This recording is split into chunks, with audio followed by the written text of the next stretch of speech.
across deserts, submerged coastlines, and forgotten stone landscapes, archaeology continues to uncover structures that resist simple explanation. Massive enclosures beneath Turkish plateaus, precision-cut stonework in the Andes, submerged alignments off ancient coastlines, and vast underground chambers carved into bedrock all point toward a deeper and more complex human past than previously understood. These sites challenge assumptions about capability, intention, and the limits of early engineering across widely different environments. As these discoveries are followed from site to site, you move through locations where stone, water, and time preserve evidence that does not fully align with accepted historical narratives. Each site adds another layer of uncertainty, where what remains physically visible is clear, but its origin is not. The engineered pillars of Gobekli Tepe. A ridge of limestone rises quietly above the plains of southeastern Turkey, its surface weathered by wind and time, offering no immediate indication that beneath it lies one of the most unsettling archaeological discoveries ever uncovered. For centuries the hill appeared unremarkable, a natural elevation in a landscape long shaped by erosion and seasonal change. Only in the late 20th century did careful examination begin to reveal that this was not simply a hill, but an artificial mound built up over millennia. What emerged from beneath its layers would challenge one of the most fundamental assumptions about human history, forcing archaeologists to reconsider when and why organized society first began. Gobekli Tepe, as the site is now known, dates back to approximately 9,600 BCE, placing it thousands of years before the construction of Stonehenge and long before the earliest cities of Mesopotamia. The chronology alone is enough to disrupt established timelines, but it is the nature of the structures themselves that deepens the mystery. Arranged in circular and oval enclosures, massive T-shaped limestone pillars rise from carefully prepared stone floors, some standing over 5 meters tall and weighing up to 10 tons. These pillars are not rough or hastily erected. They are shaped, positioned, and in many cases intricately carved, suggesting deliberate planning and a level of craftsmanship that appears strikingly advanced for a time traditionally associated with small, nomadic hunter-gatherer groups. Each enclosure follows a recognizable pattern, with 2 central pillars surrounded by a ring of smaller ones, all linked by low stone walls. The symmetry is difficult to ignore, as is the consistency across multiple enclosures uncovered at the site. This was not an isolated experiment or a one-time construction effort. It was part of a sustained, organized process repeated over generations. The pillars themselves often feature relief carvings of animals, including foxes, snakes, birds, and boars, rendered with a level of detail that suggests both familiarity and symbolic intent. Some pillars also bear abstract shapes and what appear to be stylized human features, with arms carved along the sides and hands meeting at the front, giving the impression that the pillars themselves represent human-like figures. What makes these constructions particularly difficult to reconcile with existing models of early human society is the apparent absence of agriculture at the time they were built. The prevailing theory had long held that large-scale construction projects and permanent settlements only became possible after the development of farming, which provided stable food supplies and allowed populations to grow. Yet Gobekli Tepe predates clear evidence of domesticated crops and animals in the region. The people who built these structures were, according to current evidence, still living as hunter-gatherers, relying on wild resources rather than cultivated ones. This raises a question that remains unresolved. How did a society without agriculture organize the labor required to quarry, transport and erect stones of such size and precision? The nearest limestone sources are located on the same ridge, but even short-distance transport of multi-ton blocks would have required coordinated effort, tools, and planning. There is no evidence of metal tools at this stage, meaning that the pillars were carved using stone implements, a process that would have been both time-consuming and labour-intensive. The scale of the work implies not only physical effort, but also a level of social organisation capable of directing and sustaining that effort over extended periods. Excavations have revealed that the site was not continuously occupied in the way later settlements were. Instead, it appears to have functioned as a specialised location, possibly for gatherings, rituals or activities that drew groups together from a wider region.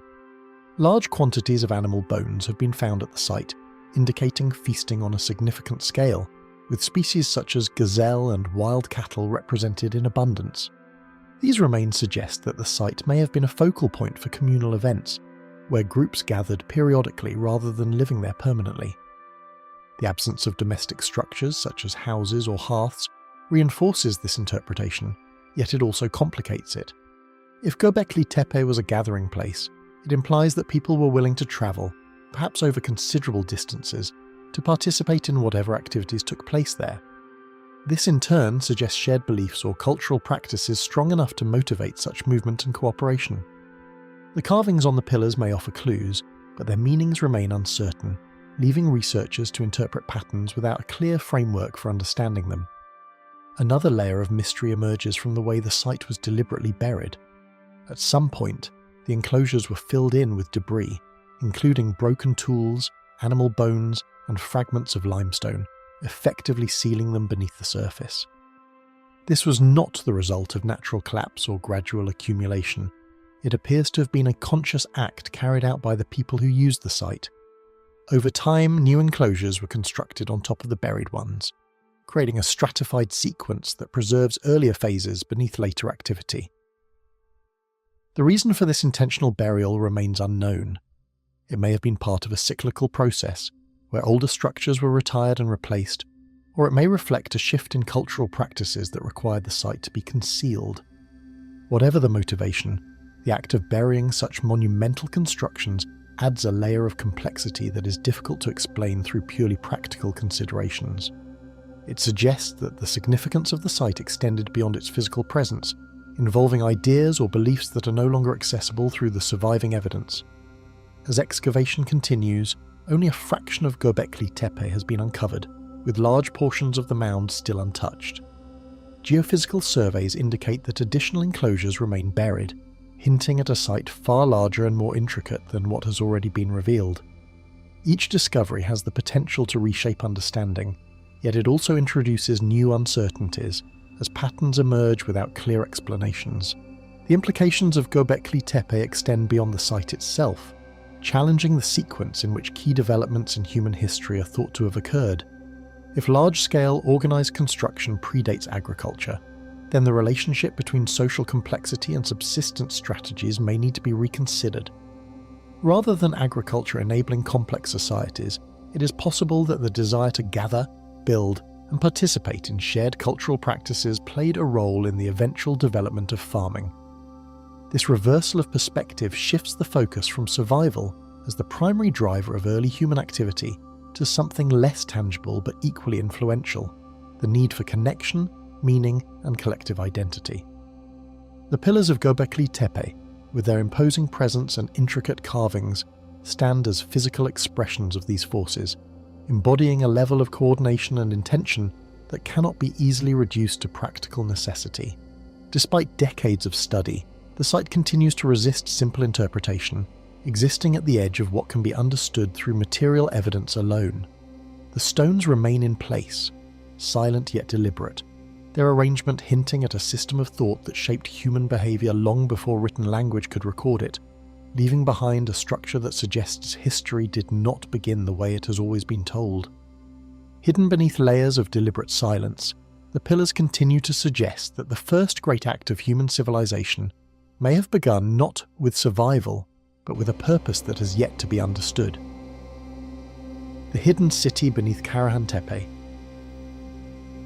Excavation rarely unfolds as a complete picture, and in some locations each exposed layer only deepens the uncertainty. In the arid landscape of southeastern Turkey, where low hills stretch across a horizon shaped more by time than by movement, the ground has begun to yield a pattern that resists immediate understanding. Beneath one of these rises lies Karahan Tepe, a site that has only recently begun to reveal its significance through ongoing archaeological work. Unlike discoveries that arrive fully formed through decades of study, this one is still emerging, its meaning shifting as new sections are uncovered and documented. What began as a secondary point of interest in southeastern Turkey gradually shifted as Karahan Tepe revealed features that resisted easy comparison. Surveys and excavations led by Turkish archaeologists identified the site as part of a broader cluster now referred to as Tepe, a region containing multiple pre-pottery Neolithic locations. Initially, Gobekli Tepe dominated attention due to its monumental pillars and early dating, but Karahan Tepe has begun to challenge the idea that it was unique or central. Radiocarbon evidence places activity at Karahan Tepe within a similar timeframe, roughly in the 10th millennium BCE, suggesting that complex construction was not confined to a single site, but part of a wider phenomenon unfolding across the region. Emerging from the limestone bedrock are carved pillars and sculpted forms that immediately suggest deliberate and sustained effort. Some pillars resemble the familiar T-shape seen elsewhere, yet their arrangement does not always follow the same patterns, creating spaces that feel less enclosed and more integrated into the terrain. The stone itself has been shaped with care, using tools that would have been limited to stone implements, yet the results show consistency and intent. These were not random carvings or isolated markers. They were part of a constructed environment that required planning, coordination, and a shared understanding of purpose. Rather than forming enclosed monuments alone, parts of the site appear to be shaped directly into the ground itself. Excavations have revealed carved chambers and depressions cut into the bedrock, suggesting that architecture at Karahan Tepe was not only built upward with pillars, but also carved downward into the earth.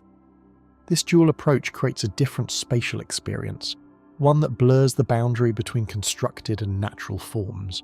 It raises the possibility that the builders were working with the landscape as much as they were shaping it, embedding their structures into the terrain in ways that complicate modern interpretations of early architecture. Scattered throughout the excavated areas are human-like figures, some partially embedded in stone, their purpose still unclear. Among the most striking discoveries are sculpted heads and figures that appear to emerge directly from the rock, their features simplified yet intentional. In some cases, these figures lack complete bodies, as though they were never meant to stand independently. Their placement within specific areas of the site suggests that they were positioned deliberately, possibly to mark spaces or convey meanings that are no longer accessible. The absence of written records leaves these forms open to interpretation, but their repetition indicates that they were not isolated creations. Comparisons with Gobekli Tepe arise quickly, yet the similarities never settle into anything fully consistent. While both sites share elements such as carved pillars and early dating, Karahan Tepe introduces variations that complicate the idea of a single cultural template.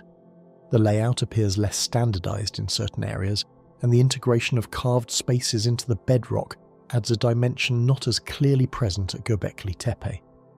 These differences suggest that the sites may not represent copies of one another, but rather parallel expressions of related ideas, each adapted to its specific location and possibly its own set of practices. Subtle differences in layout and carving begin to suggest that these sites may not have served identical roles. If Gobekli Tepe has often been interpreted as a gathering place or ritual center, Karahan Tepe may represent a different function within the same broader system. The presence of enclosed spaces, carved features, and distinct sculptural elements hints at activities that could have varied in purpose or significance. Without clear evidence of domestic life, such as permanent housing, the site continues to resist classification as a settlement in the traditional sense, reinforcing the idea that its role was specialized rather than residential. Attention has increasingly expanded beyond a single location toward the broader Tas Tepela region. Archaeological work has identified multiple sites across this area, each contributing pieces to a pattern that is only beginning to take shape. Locations such as Sefer Tepe and others share characteristics with both Gobekli Tepe and Karahan Tepe, suggesting that these were not isolated developments. Instead, they appear to be part of a network of sites connected by shared techniques, materials, and possibly cultural practices that extended across a wider landscape. Across this wider landscape, multiple sites reveal overlapping characteristics alongside details that remain difficult to align. Some feature similar pillar forms, while others emphasize carved spaces or different arrangements, creating a mosaic of related but distinct expressions. The consistency of certain elements implies communication or shared knowledge among groups, yet the variations suggest independence in execution. This balance between similarity and difference complicates efforts to define a single origin or purpose, pointing instead toward a system that allowed for both connection and variation. What begins to emerge is not an isolated settlement, but the outline of a much larger and still incomplete system. The idea that early monumental construction was limited to a single site becomes increasingly difficult to maintain as more locations are identified and studied. Instead, the evidence points toward a landscape shaped by repeated efforts to build, carve, and organize space in ways that required cooperation and shared intent. The scale of this activity challenges earlier assumptions about the capabilities of hunter-gatherer societies, suggesting a level of complexity that predates agriculture. As excavation continues, each discovery seems to challenge the idea that early societies developed in simple linear ways. The presence of multiple sites with overlapping timelines and features implies that social organization, symbolic expression, and large-scale construction may have emerged together rather than in sequence. Karahan Tepe, still only partially uncovered, stands as a reminder that the archaeological record is not fixed, but evolving, shaped by what has been found and what remains hidden beneath the surface. What lies beneath Karahan Tepe no longer points to a single hidden place, but to a wider structure of human activity that has yet to fully come into view. The stone spheres of Costa Rica reconsidered. Among the most unusual archaeological findings in southern Costa Rica are stone spheres whose precision immediately raises questions about their origin.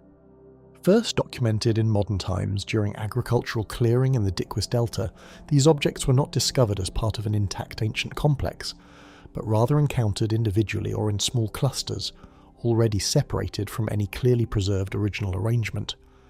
Their presence across the landscape, sometimes embedded in fields, sometimes relocated to private properties or public spaces, creates an immediate sense that what is being observed is incomplete, as though a larger structure has been partially erased and scattered across time. Long before documentation attempted to define them, the stone spheres of Costa Rica existed within a specific cultural and geographic setting. Archaeological evidence associates them primarily with the Dikwis culture, which developed in the region roughly between 500 and 1500 CE in the southern Pacific area of Costa Rica. Within this context, the spheres are understood as human-made rather than natural formations shaped deliberately from local stone sources, particularly granodiorite and other igneous rock types found in the surrounding river valleys and foothills. Despite this cultural attribution, their exact purpose was never recorded in written form, leaving interpretation dependent entirely on material evidence and spatial analysis. Measured carefully in modern studies, many of these forms approach a level of roundness that is difficult to dismiss as approximate. Some spheres are relatively small, only a few centimeters in diameter, while others exceed 2 meters, with weights reaching several tons. Surveys conducted using modern measurement techniques have confirmed that a number of these objects deviate only minimally from true spherical form, an achievement that requires sustained and controlled shaping rather than incidental erosion or natural formation. The consistency of curvature across different examples suggests a shared understanding of technique rather than isolated experimentation. Shaping stones of this size from granodiorite would have required repeated, controlled techniques using only basic tools.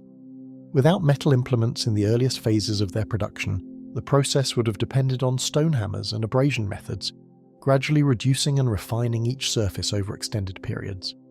The labour involved would not have been incidental, as achieving uniform curvature in dense igneous rock demands continuous correction and adjustment, where even minor deviations must be systematically removed. This level of effort implies that the creation of the spheres was not a casual activity, but one that held sustained importance within the society that produced them. Early accounts describe multiple spheres positioned in ways that suggest intentional grouping rather than random placement. Archaeological surveys and historical records indicate that some spheres were originally arranged in linear patterns or geometric configurations, including alignments that may have once formed arcs or straight lines across open areas. These arrangements are no longer intact in most locations, but their partial documentation suggests that spatial relationships between spheres were significant. The loss of these patterns complicates interpretation, as isolated objects cannot fully convey the structure they once belonged to. 20th century land development introduced a disruption that permanently altered how these objects could be understood. As agricultural expansion increased across the Dikwis Delta, many spheres were moved, damaged, or removed from their original positions, In some cases, they were relocated for decorative or practical reasons, placed near buildings, roads, or gardens, effectively severing them from their archaeological context. This process of displacement has made it difficult to reconstruct original layouts, leaving researchers to work with fragments of spatial information rather than complete configurations. Attempts to reconstruct their original arrangement now depend on fragmented records and incomplete observations.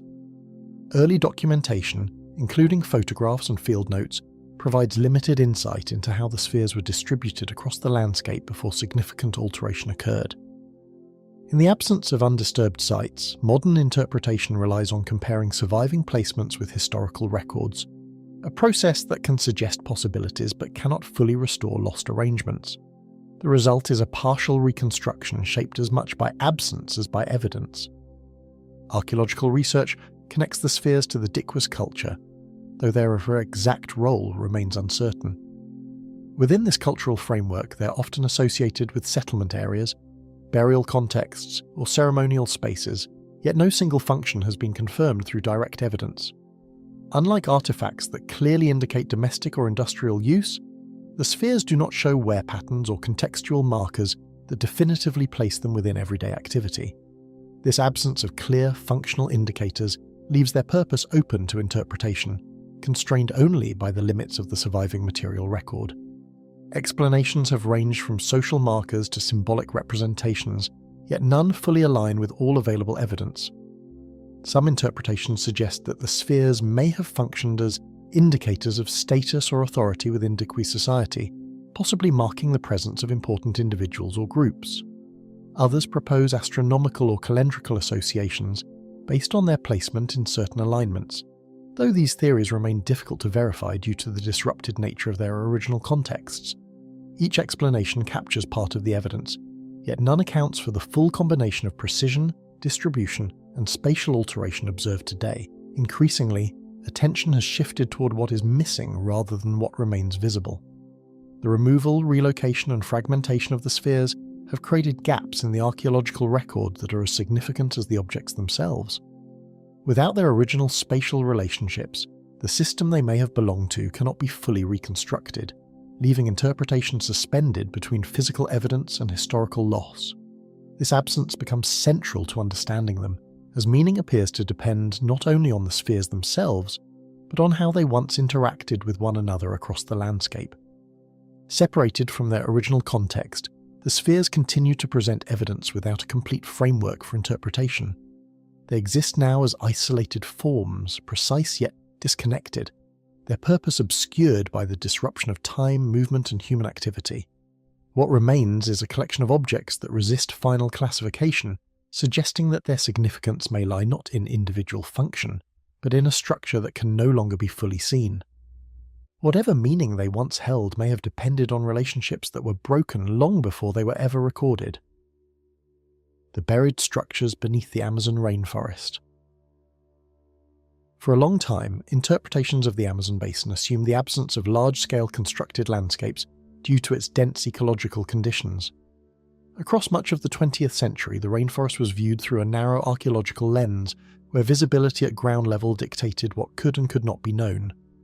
Dense vegetation, rapid regrowth, and limited access reinforced the assumption that any ancient human presence would have been small in scale and spatially fragmented, leaving behind only isolated traces rather than coherent systems of construction. Even early expeditions that reported unusual ground formations were often dismissed as natural irregularities shaped by erosion or seasonal flooding, reinforcing the idea that the forest itself resisted permanent architectural imprint. Surface-level visibility across the region limited archaeological understanding to isolated and fragmentary findings. Small mounds, pottery shards, and scattered settlement remains were often treated as exceptions rather than indicators of broader organization. The overwhelming presence of forest was interpreted as evidence against sustained large-scale modification, shaping a long-standing academic position that the Amazon's ecological intensity made complex urban development unlikely. In this context, the absence of visible monumental architecture became synonymous with the absence of complexity itself, even though indigenous oral histories and early colonial accounts occasionally hinted at more structured landscapes that did not align with later assumptions. A significant shift in perspective began when remote sensing methods were introduced to survey regions previously inaccessible to ground-based observation. Aerial photography had already hinted at irregularities in certain areas, but it was the application of LiDAR technology that fundamentally altered the scope of what could be detected.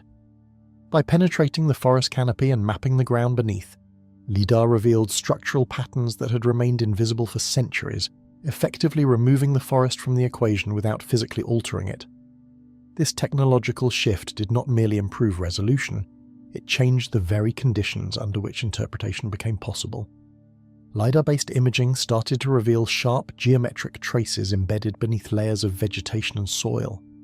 These traces did not appear as random disturbances in the terrain, but as deliberate configurations, including straight lines, right angles, and repeated spatial units. In several regions, faint outlines of embankments and enclosures began to form recognizable patterns, suggesting that the underlying ground had been systematically modified rather than simply inhabited.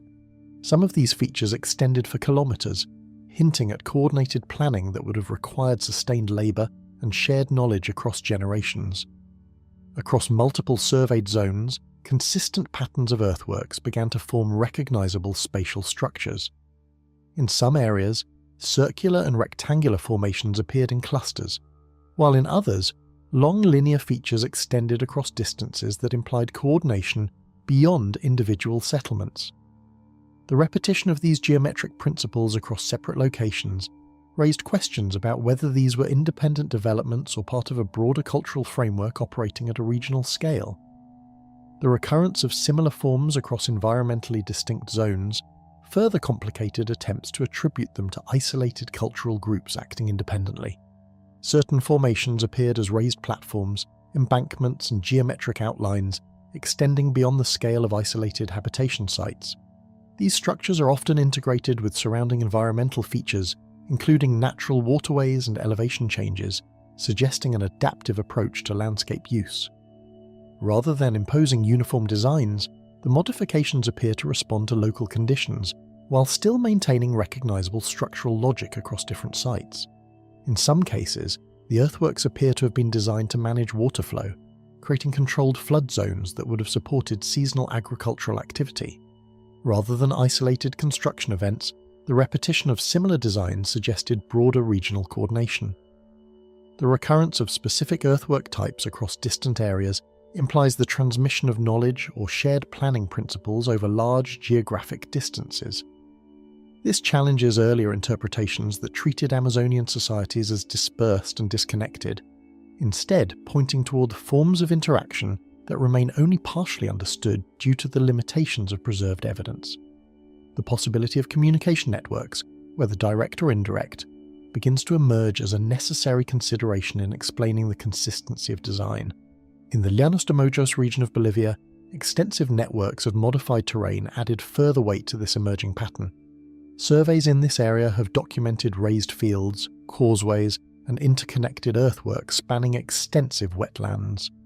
These features indicate long-term engagement with seasonal flooding and water management, transforming what might appear as uninhabitable terrain into a structured and productive landscape shaped by sustained human intervention. The scale of these modifications suggests not temporary adaptation, but long-term planning embedded into environmental management strategies. The presence of integrated canals and raised agricultural fields indicated sustained environmental modification over large areas. Rather than isolated farming plots, these systems appear to function as coordinated infrastructures capable of supporting large populations over extended periods. The scale of modification suggests that water control and agricultural planning were central components of landscape design, embedded into the physical structure of the region itself. In some locations, repeated construction phases indicate that these systems were maintained and expanded over time, rather than abandoned after initial use. As additional scans expanded coverage, distinctions between natural formations and constructed landforms became increasingly complex to interpret. In some cases, natural and artificial features appear interwoven, making it difficult to determine where environmental processes end and human intervention begins. This blending of forms complicates classification, as the landscape does not conform to clear boundaries between natural and engineered space. Even erosion patterns and sediment shifts may now need to be reassessed in light of underlying structural frameworks revealed by LiDAR data. Current interpretations increasingly point toward the possibility of an interconnected system of landscape engineering spread across vast portions of the Amazon basin. Rather than viewing the region as a collection of isolated sites, emerging evidence suggests a distributed network of modification that spans ecological zones and river systems. The implications of such a system extend beyond settlement patterns, suggesting sustained interaction between human groups and their environment on a scale not previously associated with pre-Columbian Amazonian societies. This also raises unresolved questions about population density, resource management, and the organizational structures required to sustain such extensive modification. The emerging pattern suggests a scale of human modification across the Amazon that has only recently become visible through modern methods of observation. The unknown purpose of the Yonaguni monument. Submerged contours near Yonaguni Island present formations that challenge immediate categorization when first observed underwater. Located off the southern coast of Japan within the Ryukyu archipelago, these structures lie just beneath the surface, where tidal currents and marine growth partially obscure their outlines. First brought to wider attention in the late 1980s through diver reports and subsequent documentation, the site quickly became a point of contention, not because of what was found, but because of how differently it could be interpreted depending on perspective and framing. From the very beginning, the debate was shaped as much by visibility conditions as by the structure itself, since underwater environments rarely allow for uninterrupted or fully stable observation. Recorded accounts from divers describe encountering sharply defined steps and planar surfaces emerging from the seabed. These features appear as broad terraces, angular edges, and flat faces that seem to intersect at deliberate angles, creating an impression of layered construction. In some sections, the geometry appears unusually regular for a natural marine rock formation, with surfaces that resemble platforms stacked in descending tiers. Yet, these same features exist within a geological environment known for sandstone formations shaped by tectonic uplift and erosion, making initial impressions difficult to separate from natural processes. The tension between what is visually striking and what is geologically plausible becomes central to every interpretation that follows. Since its identification in the 1980s, the Yonaguni Formation has remained at the center of unresolved debate between geological and archaeological interpretations. The site gained attention through the work of local divers and later academic observers, including underwater geologist Masaki Kimura, who proposed that certain features might indicate human modification.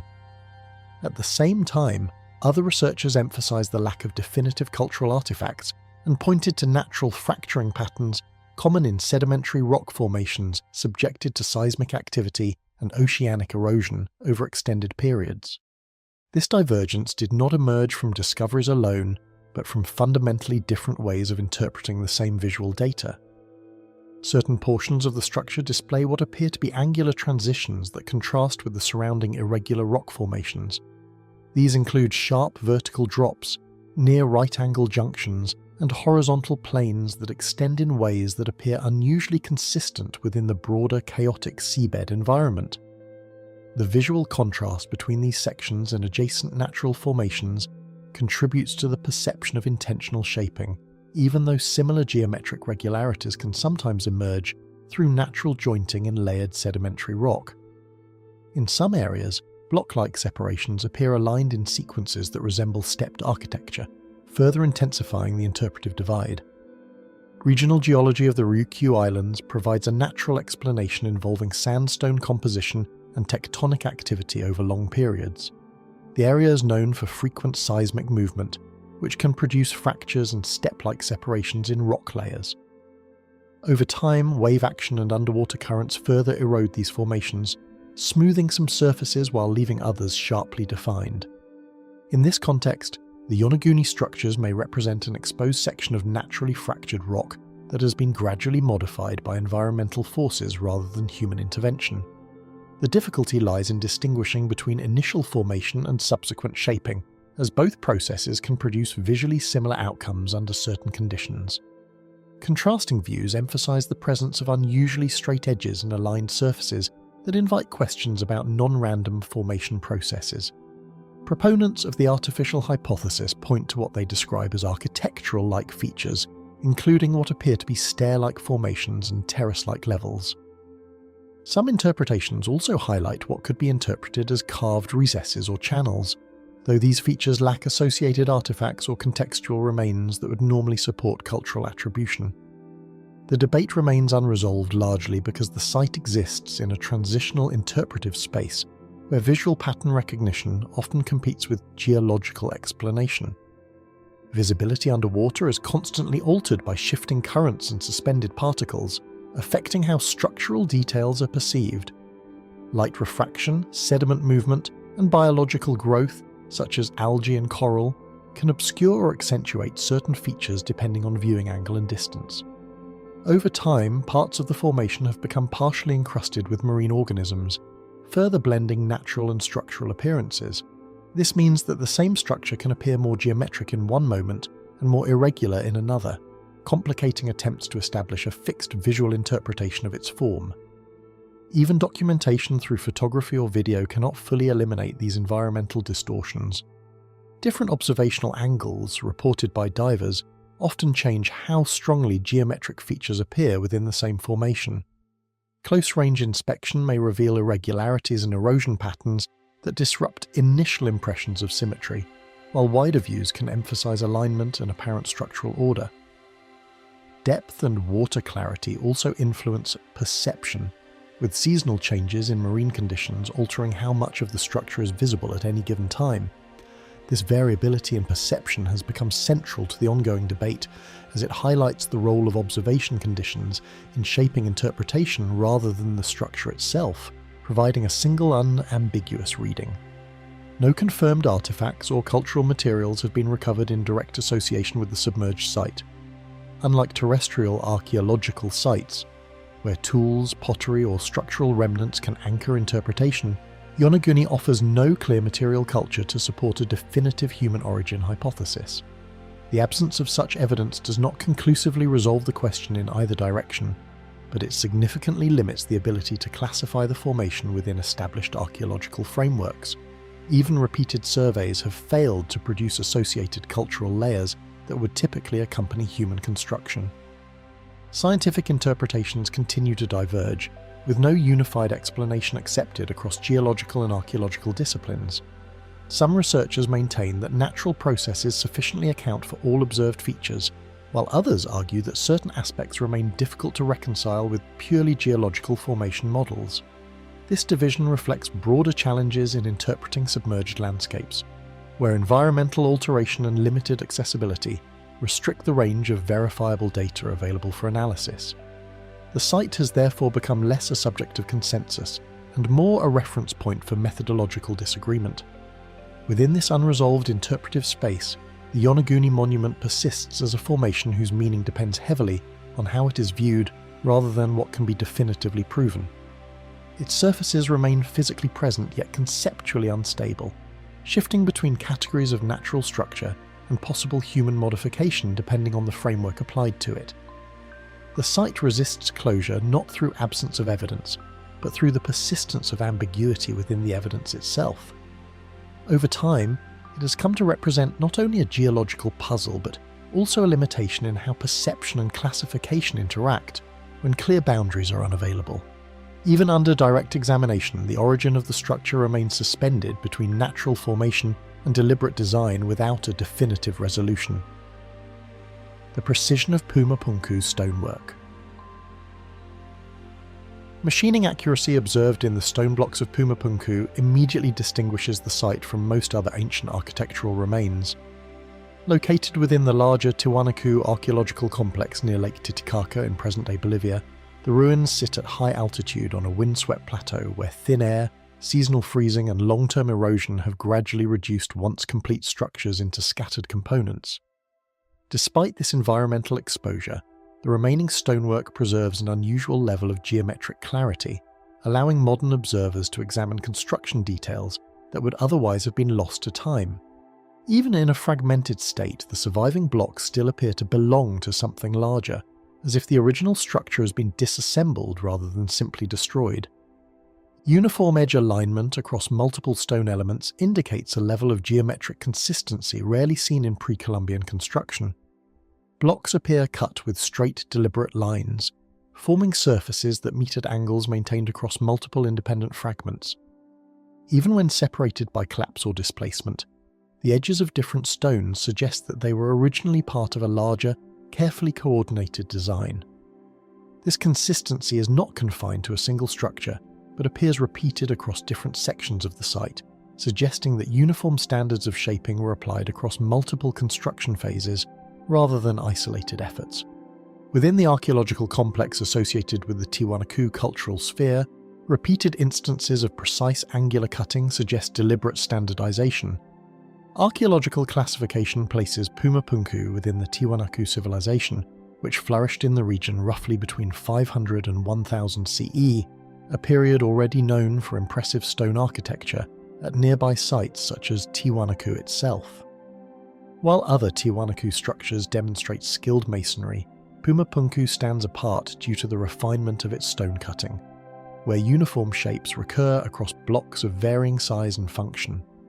This repetition implies not only craftsmanship but also a shared method or system, guiding production, possibly involving planning stages that preceded physical carving. Stone surfaces throughout the site exhibit flatness and symmetry that remain unusually consistent across independently positioned blocks. Many of the stones display smooth, planar faces that align with adjacent pieces in ways that suggest precise pre-planning of spatial relationships. The degree of surface refinement is especially notable in large andesite blocks, a material known for its hardness and resistance to shaping. Achieving such flatness would require sustained effort and careful control over each stage of material removal, particularly given the absence of mechanical cutting tools or advanced abrasive systems confirmed for the period. Absence of metalworking technology in the known Tiwanaku period introduces a fundamental challenge in explaining the level of refinement achieved. Archaeological evidence indicates that Tiwanaku builders did not use iron tools, relying instead on stone implements, hammerstones, and abrasive techniques involving sand or similar materials. While such methods are capable of shaping stone over time, the precision observed at Pumapunku raises questions about efficiency, repetition, and control at scale. The discrepancy between known tool limitations and observed results has become a central point of analysis in evaluating construction methods, especially when considering the consistency across multiple architectural elements. Straight-line incisions cut into dense stone materials suggest controlled shaping processes beyond typical percussion-based methods. Some blocks feature grooves and channels that run with consistent depth and width, maintaining uniformity across their length despite variations in stone density. These features imply repeated motion along fixed paths rather than random impact, and in certain cases, the cuts appear to intersect at precise junctions, forming geometric configurations that require careful planning before execution.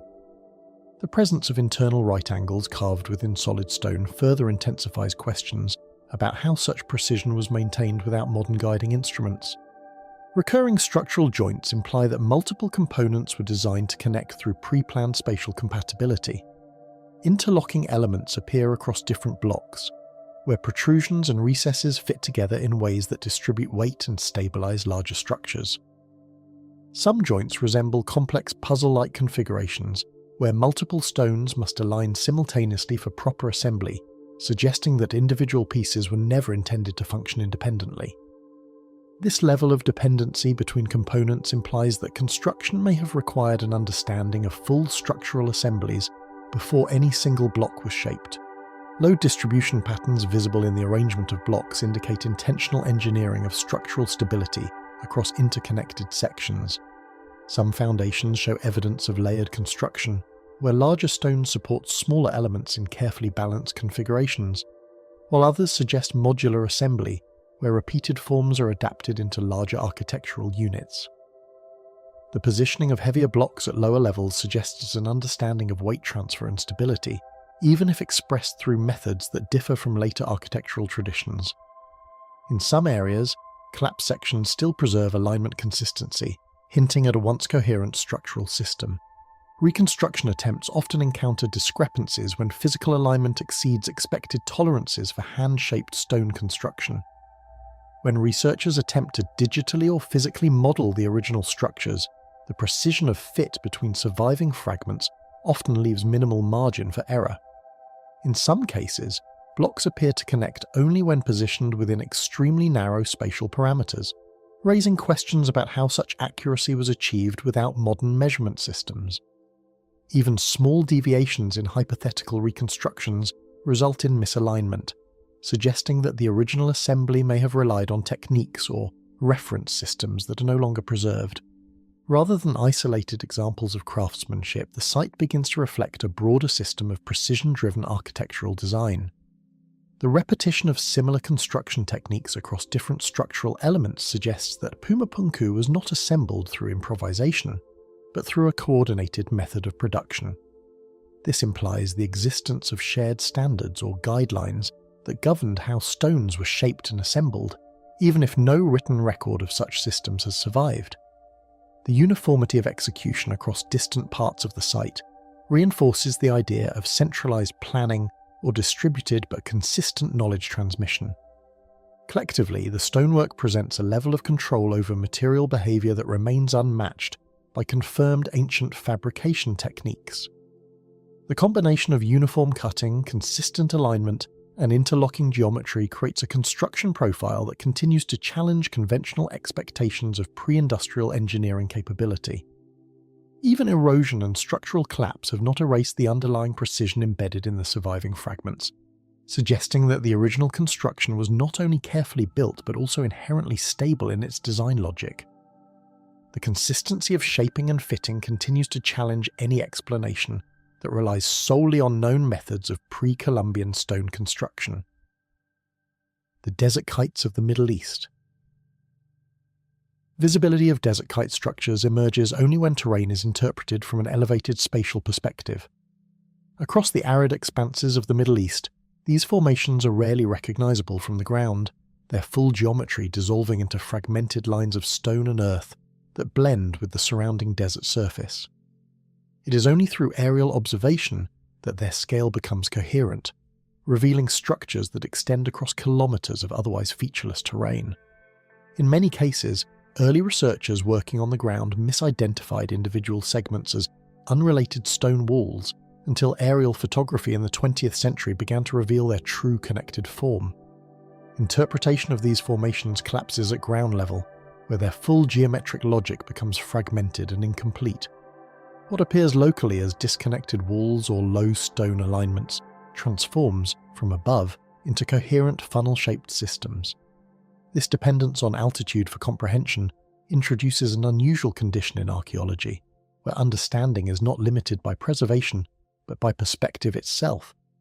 Even modern satellite imaging, while helpful, sometimes struggles to capture the full continuity of these structures when they stretch across uneven or eroded terrain. Spanning multiple modern national boundaries, networks of stone-built corridors extend across some of the most arid regions of the ancient world. Desert kites have been documented in Syria, Jordan, Saudi Arabia, and surrounding areas, forming an extensive and widely distributed pattern of construction. Their presence across such vast distances suggests a phenomenon that cannot be explained through isolated local development alone. Some documented examples appear in clusters, while others are isolated, yet they consistently follow the same fundamental architectural logic.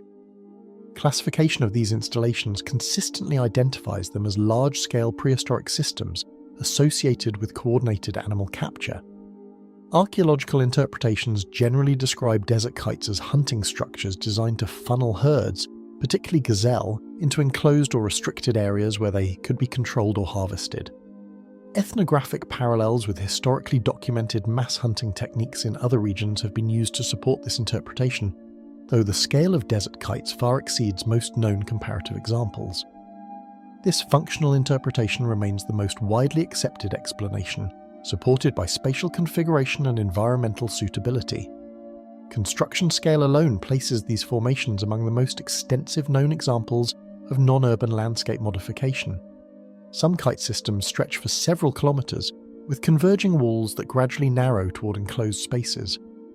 The sheer volume of labour required to construct even a single example implies sustained effort over extended periods, likely involving multiple groups working across generations.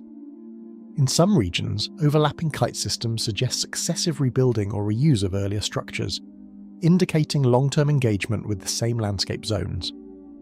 Converging wall structures repeatedly direct movement toward enclosed zones that appear designed to restrict outward escape. These long, low alignments form subtle but deliberate pathways through the landscape, guiding movement in ways that become apparent only when the full system is viewed as a whole.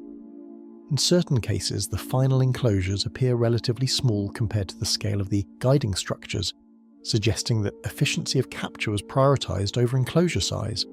The geometry of narrowing corridors implies careful anticipation of movement behavior within open terrain. Chronological assessments indicate prolonged phases of construction activity, often involving incremental expansion of existing layouts. Rather than single-phase construction, many desert kites show evidence of modification and extension over time, with new walls added to pre-existing frameworks. In some instances, older segments appear partially integrated into newer designs, suggesting that knowledge of the original system persisted across generations.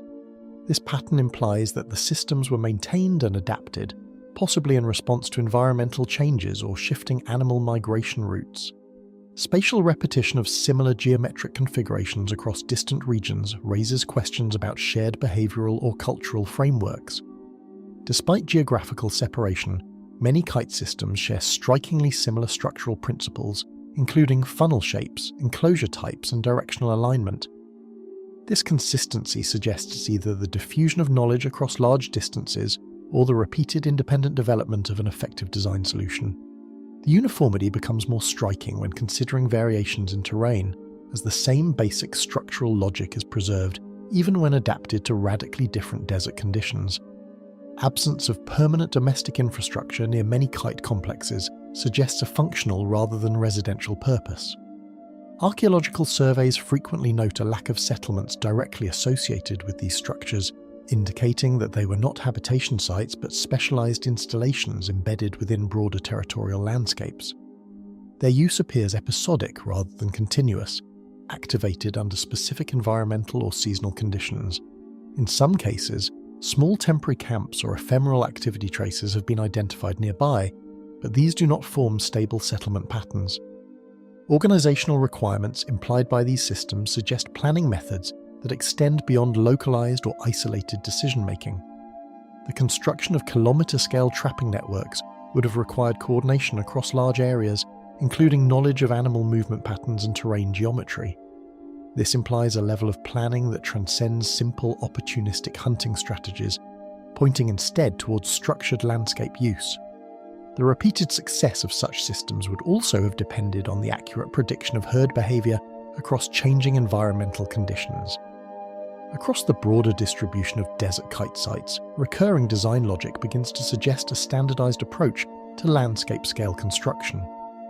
Despite variations in size and local geography, the underlying structural principles remain consistent, indicating that these systems followed recognizable templates or shared conceptual models. This repetition introduces the possibility of a widely understood construction tradition that operated across multiple cultural groups. Even where local adaptations are visible, they rarely deviate from the fundamental funnel and enclosure structure that defines the system. The repetition of identical structural logic across widely separated desert regions continues to point toward a level of coordinated planning that remains only partially explained. The unfinished obelisk of Aswan. Embedded within the granite bedrock of an ancient quarry near Aswan lies a monument that was never separated from its geological foundation. The unfinished obelisk remains fixed in place, still attached along its lower and lateral edges to the surrounding stone from which it was intended to be carved.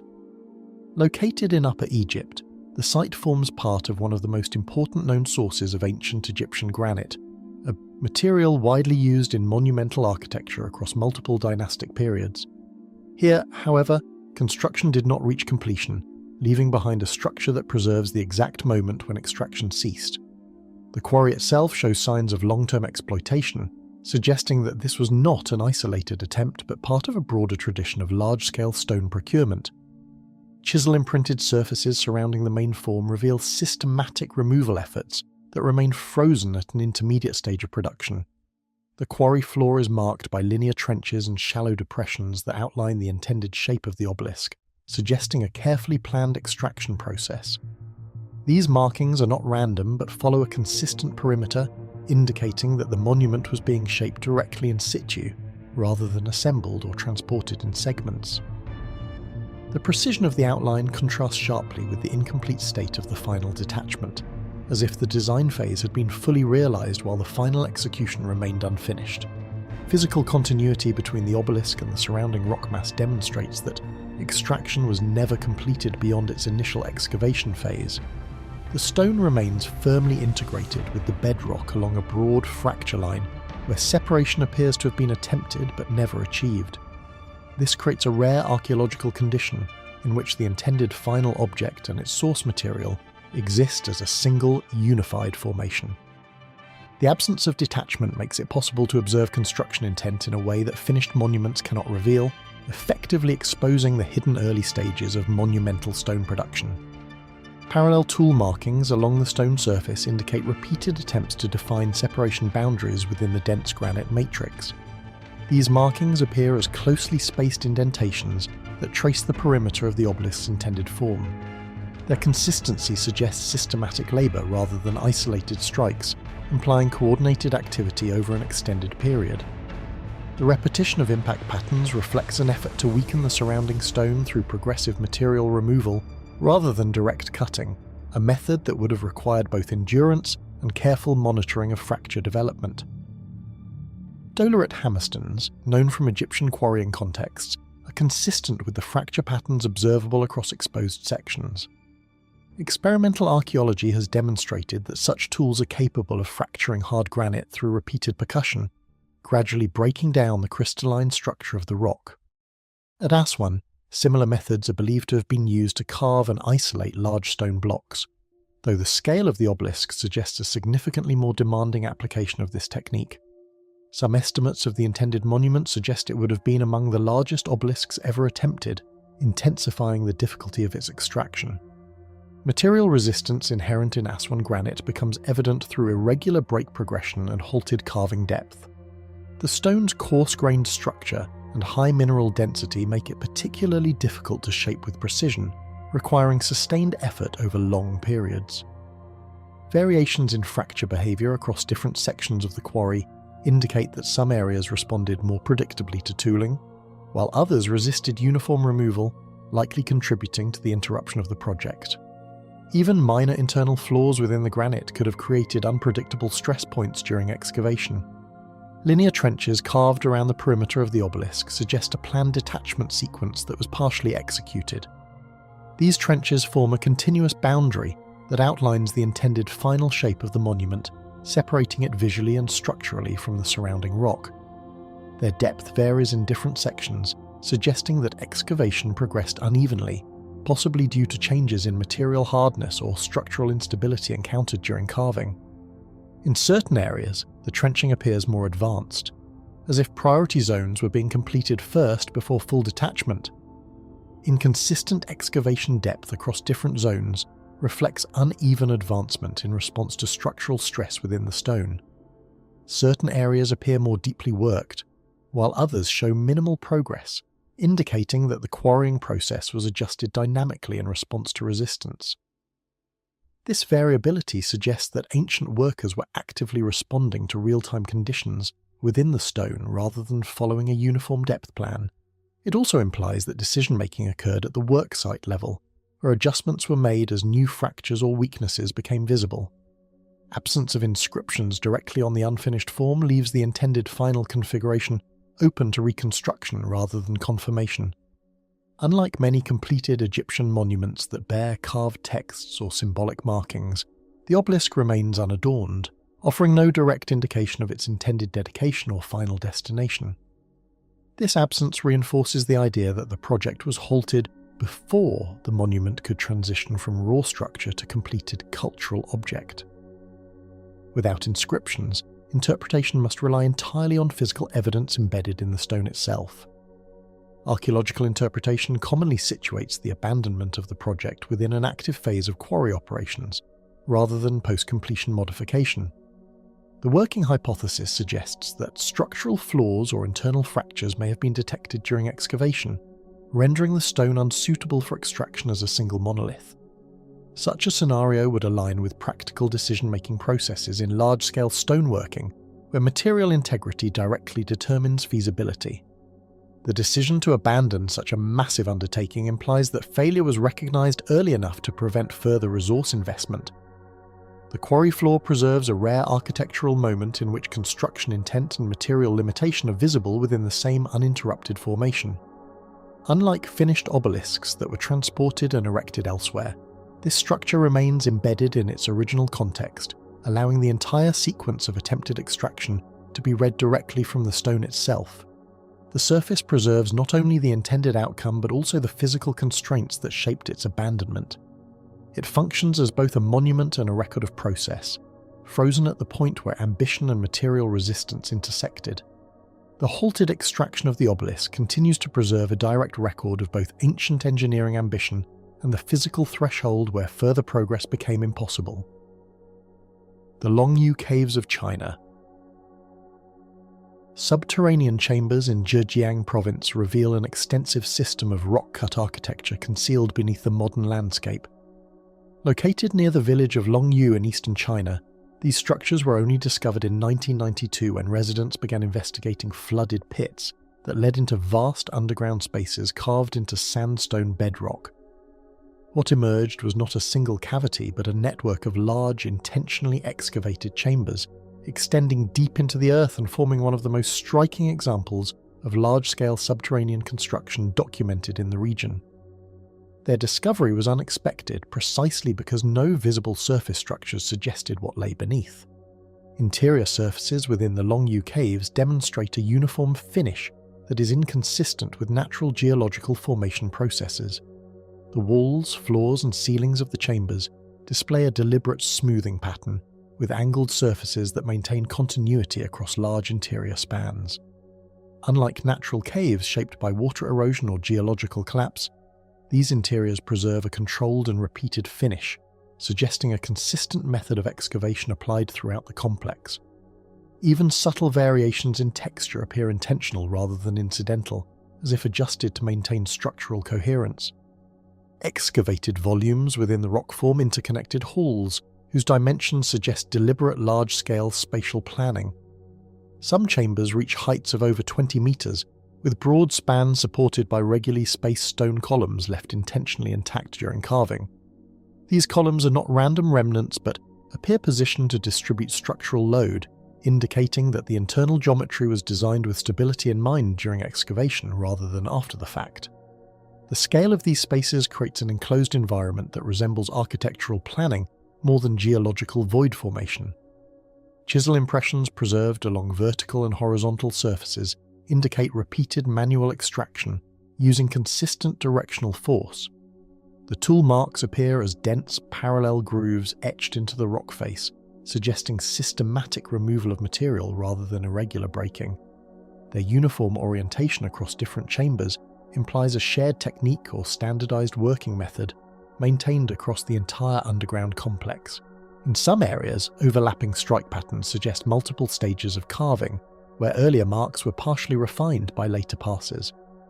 Removal of such massive quantities of bedrock implies coordinated labour sustained over extended excavation phases. The scale of material displacement suggests that construction could not have been achieved through small, isolated efforts, but instead required organised groups working in parallel. The consistency of workmanship across chambers indicates that these efforts were not sporadic but part of a sustained and structured operation over time. Even the distribution of debris outside the caves suggests systematic removal rather than chaotic extraction. Architectural alignment between chambers shows deliberate control over spatial proportions despite variations in subterranean depth. Passageways connect chambers at different levels with transitions that remain geometrically consistent, suggesting careful planning of spatial relationships before or during excavation.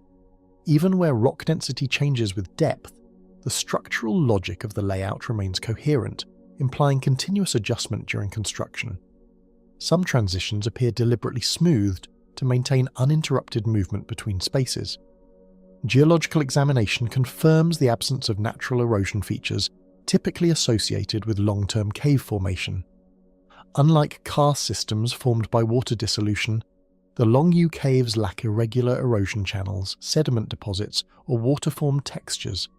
Instead, the rock surfaces retain the clear imprint of human tool interaction, reinforcing the interpretation of deliberate artificial origin rather than natural geological development.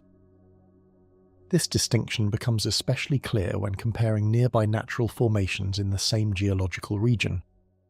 Repetition of identical surface tooling patterns across multiple chambers suggests standardized working methods applied throughout the complex. The consistency of chisel marks, depth control, and surface finishing indicates that excavation followed a shared set of techniques, possibly transmitted among workers. This uniformity persists even in chambers located at different depths or orientations, reinforcing the idea of centralized or highly coordinated construction practices. The precision of repetition suggests more than simple manual labor, implying disciplined procedural execution. Hydrological traces normally expected in naturally formed underground systems are notably absent within the carved environment. There is little evidence of water flow channels, sediment layering, or mineral deposition patterns typically found in natural subterranean cavities. The dryness and stability of the carved surfaces suggest that the chambers were carefully maintained or designed to avoid water intrusion, despite their underground setting. This raises further questions about whether drainage planning was part of the original construction design. Recorded dynastic histories provide no direct references corresponding to the creation or purpose of these extensive underground structures. Despite the scale of excavation and the sophistication of the engineering, no known historical documents from corresponding periods explicitly describe their construction. This absence creates a significant gap between the physical evidence and the written historical record, leaving interpretation dependent entirely on archaeological analysis. Even local historical traditions offer no clear explanation for their origin. Archaeological interpretation must therefore rely entirely on the physical evidence embedded within the stone itself, rather than textual documentation. Every conclusion drawn about the Longyou Caves originates from structural observation, tool mark analysis, and spatial reconstruction, rather than corroborating historical sources. This reliance on material evidence intensifies the mystery, as the caves stand as fully formed architectural systems without recorded attribution. The silence of written history contrasts sharply with the precision preserved in the rock. The Longyou Caves remain as fully engineered underground spaces whose construction is materially evident, yet absent from any surviving historical account of their origin. The underwater city of Dwarka. Mentions of Dwarka appear within ancient literary traditions that predate any confirmed underwater archaeological identification along India's western coastline. In texts associated with early Indian tradition, Dwarka is described as a coastal settlement connected with maritime geography and cultural significance, its presence preserved through narrative transmission long before modern archaeological inquiry began to examine submerged regions offshore. These descriptions establish a conceptual city that exists first within literature, forming a reference point that later investigations attempt to locate within physical space. Over time, these narratives were preserved and reinterpreted across generations, allowing the idea of Dwarka to persist even as physical geography along the coastline gradually changed. Descriptions preserved in historical texts present Dwarka as a coastal settlement whose geographic placement has long influenced cultural interpretation of its significance. Across generations, these accounts were preserved in written and oral traditions, maintaining the idea of a structured settlement situated near the sea. While the texts vary in detail and emphasis, they consistently anchor Dwarka within a coastal environment, shaping expectations that have guided later attempts to identify physical correlates along India's western shoreline. This enduring geographic consistency has made the site a recurring focus of both cultural memory and archaeological curiosity.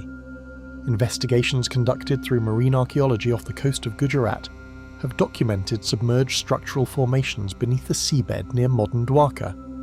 These surveys, carried out using underwater exploration methods such as sonar mapping and direct diving observation, have revealed stone alignments and architectural remnants positioned at varying depths below the sea surface.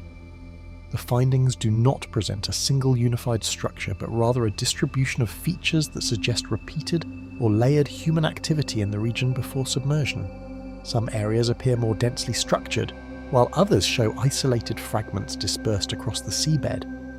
Linear stone arrangements recorded underwater suggest organised placement patterns rather than naturally occurring geological formations.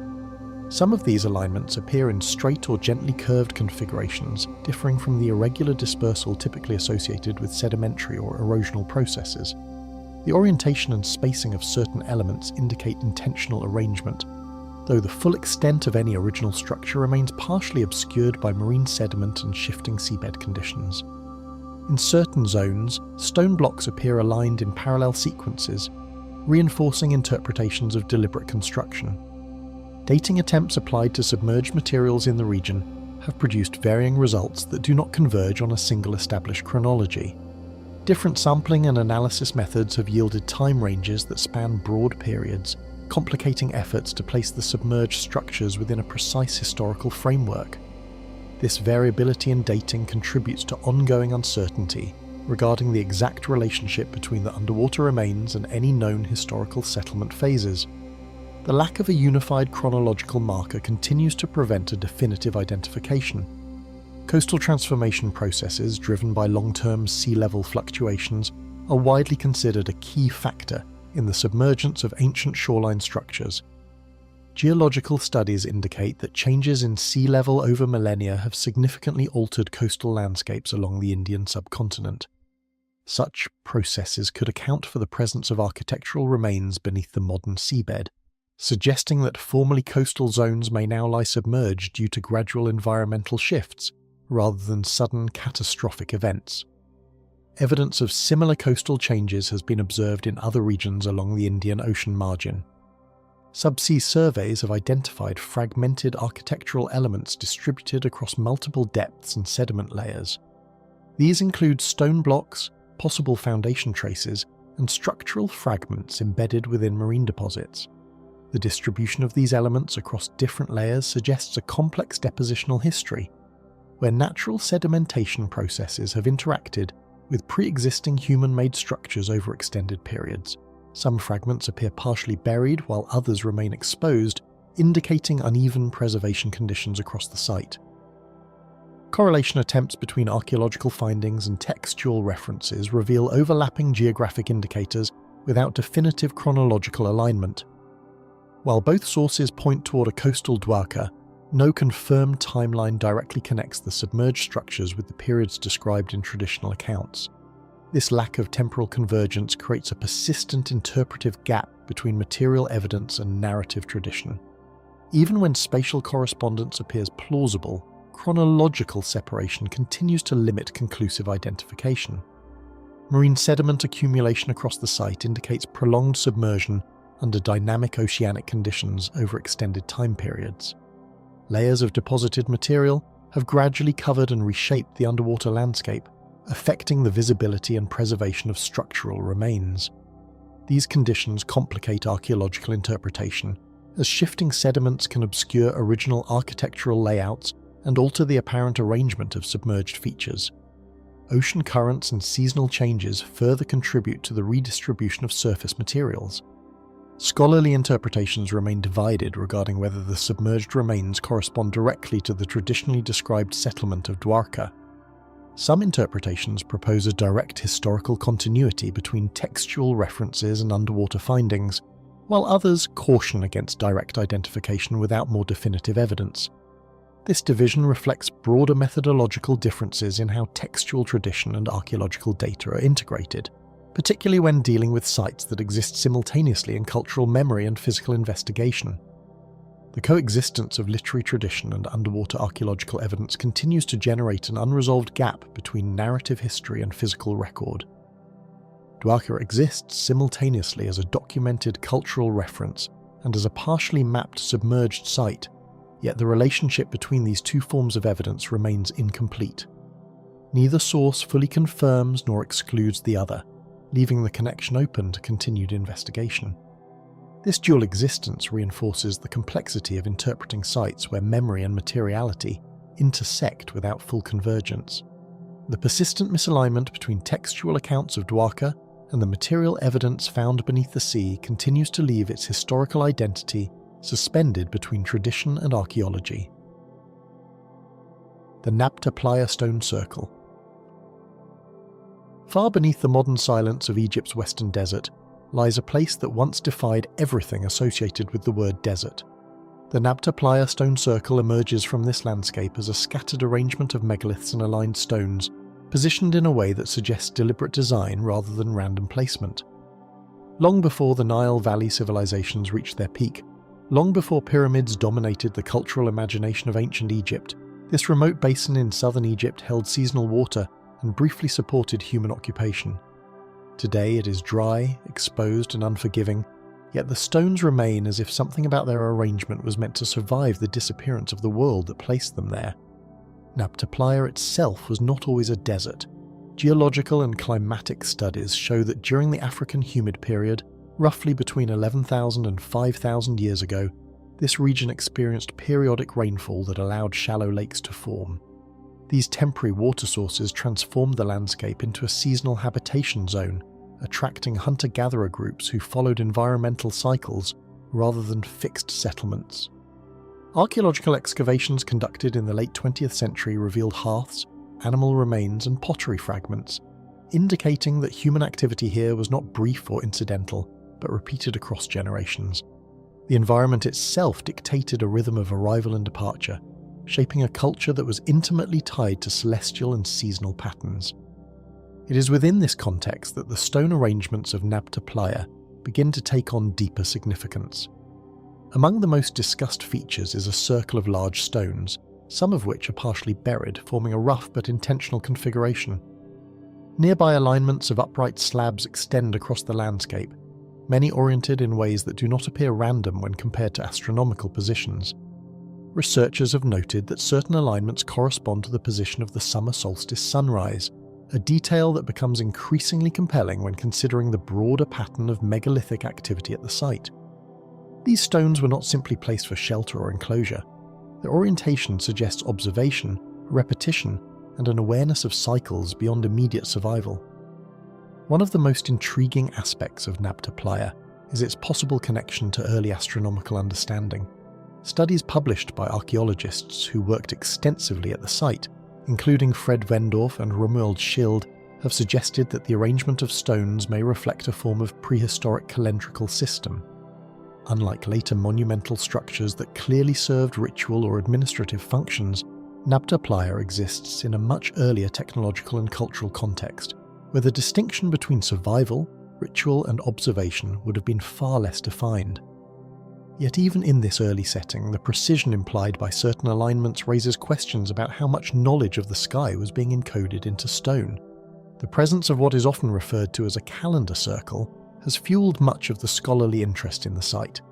Some stones appear to mark seasonal solar positions, particularly those associated with the solstice, which would have been critical for groups dependent on rainfall and grazing cycles. In a landscape where survival depended on predicting environmental change, the ability to track the sun's movement across the horizon would have carried practical value. However, the physical effort required to place and align such stones suggests that their function may have extended beyond simple utility, possibly entering the realm of symbolic or communal practice. What makes Nabta Playa especially compelling is its age. Radiocarbon dating of associated materials indicates that some of the activity at the site may date back to approximately the 5th millennium BCE, placing it well before the rise of dynastic Egypt and significantly earlier than many other known megalithic traditions. This timing challenges conventional assumptions about the development of complex observational astronomy, which is often associated with later civilizations. The idea that a semi-nomadic culture in a now uninhabitable desert region could have developed structured astronomical alignments forces a reconsideration of how knowledge evolved across ancient societies. Equally significant is the broader landscape in which these stones were placed. Nabta Playa is not isolated as a single monument, but part of a wider archaeological zone containing burial sites, animal ceremonial deposits, and stone structures that suggest repeated ritual activity.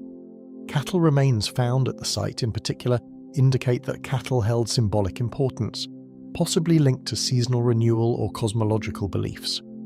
Some researchers have proposed that the stones may have functioned as part of a ceremonial landscape rather than a single purpose-built structure, where movement, gathering, and observation occurred in relation to both earth and sky. Despite decades of research, no definitive explanation has emerged for the full purpose of the stone circle. Some interpretations emphasize its astronomical function, others highlight its role in social cohesion among mobile groups, and still others suggest a combination of practical and ritual uses. What remains consistent across these interpretations is the recognition that the people who constructed these alignments were engaged in careful observation of their environment, encoding patterns into the landscape in ways that still survive long after the culture itself disappeared. The abandonment of Nabta Playa is tied to environmental change. As the African humid period came to an end, rainfall diminished, and the region gradually returned to desert conditions. Lakes disappeared, vegetation receded, and human occupation became increasingly unsustainable. The people who once gathered around these stones likely migrated toward more stable environments, leaving behind only traces of their presence. The stones, however, remained fixed in place, slowly becoming absorbed into the desert itself, exposed to wind and time, yet still retaining their orientation, as if waiting for meaning to be rediscovered. What makes the site especially unsettling in an intellectual sense is not just its age or isolation, but the implication that complex observational knowledge may have existed in a region and era where such development was not expected. The stones at Nabta Playa do not behave like accidental formations or purely utilitarian markers. Their arrangement suggests intention layered over time, possibly adjusted or expanded across generations, reflecting a continuity of observation that is difficult to reconstruct with certainty. In this way, the site resists simple classification, existing instead as a fragment of a lost cognitive landscape. Modern archaeology continues to revisit Nabta Playa with new methods, including remote sensing and refined dating techniques. Yet each advancement tends to deepen the uncertainty rather than resolve it. The stones do not yield a single narrative, but instead point toward multiple overlapping possibilities, each supported by partial evidence. What is clear, however, is that this was not an isolated moment of curiosity, but part of a broader prehistoric engagement with the sky, the land, and the cycles that govern survival. In the end, Nabta Playa stands not as a solved puzzle, but as an enduring question embedded in stone, a reminder that the origins of astronomical thought may stretch further into prehistory than traditionally assumed, and that traces of careful observation remain. The Sacsayhuaman stone walls. Enormous limestone blocks positioned in interlocking formations form the walls of Sacsayhuaman, a structure whose tightly fitted geometry appears to challenge both conventional masonry logic and expected limits of ancient stone construction. What stands today above the city of Cusco is not a uniform wall in the modern sense, but a vast sequence of angular stonework, where each block seems shaped in response to the irregularities of the one surrounding it, creating a continuous surface without reliance on mortar or visible binding material. The effect is not one of simple stacking, but of integration, as if the stones were placed with an awareness of each other's final position long before they were set in place. Situated within the broader archaeological landscape of the Cusco region in Peru, the surrounding quarries provide geological confirmation of the stone sources, yet the refinement observed in the finished masonry introduces a gap between material origin and final form that remains unresolved.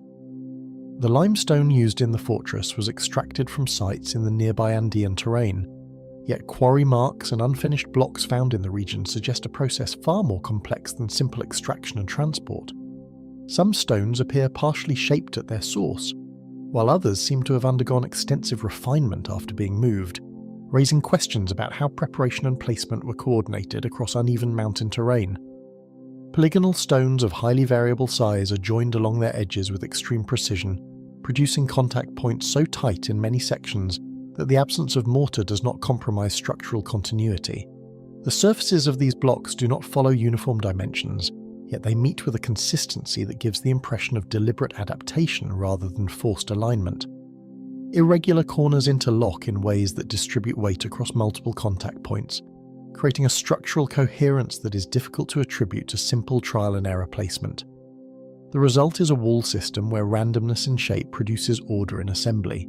Some individual blocks embedded within the fortress reach dimensions that place them among the largest known stones used in Inca construction, suggesting coordinated movement and placement that required sustained engineering control.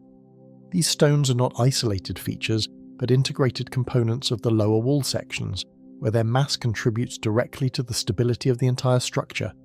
Estimates place certain blocks at weights of tens of tons, yet they're fitted into positions that do not appear to allow easy post-placement adjustment, implying that their final positioning required a level of control that extends beyond conventional manual handling techniques. Descriptions of Inca construction practices recorded in colonial-era chronicles outline organized labor systems and inclined transport methods, yet these accounts do not fully account for the execution observed in the most complex segments of the structure. Historical sources describe large teams of workers operating under coordinated systems of labor distribution, often moving stones using ramps, ropes, and earthen platforms. However, while such methods may explain general construction practices across many Inca sites, they leave unresolved how the most irregular and precisely fitted blocks at Sacsayhuaman were positioned with such consistency across uneven and steep terrain.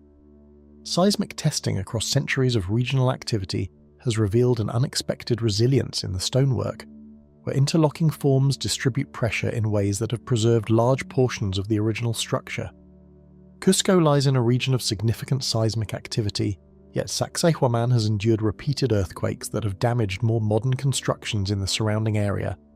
The flexibility of the stone joints allows movement without collapse, as individual blocks shift slightly under stress, while maintaining overall structural integrity, a behavior that suggests an understanding of dynamic stability in construction.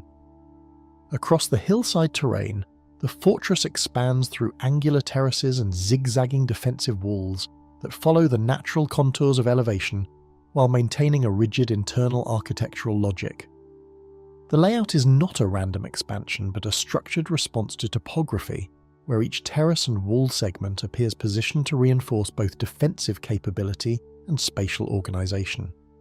The zigzag pattern of the walls increases structural strength while also creating a controlled flow of movement through the site, indicating that functionality and design were deeply integrated into the overall plan.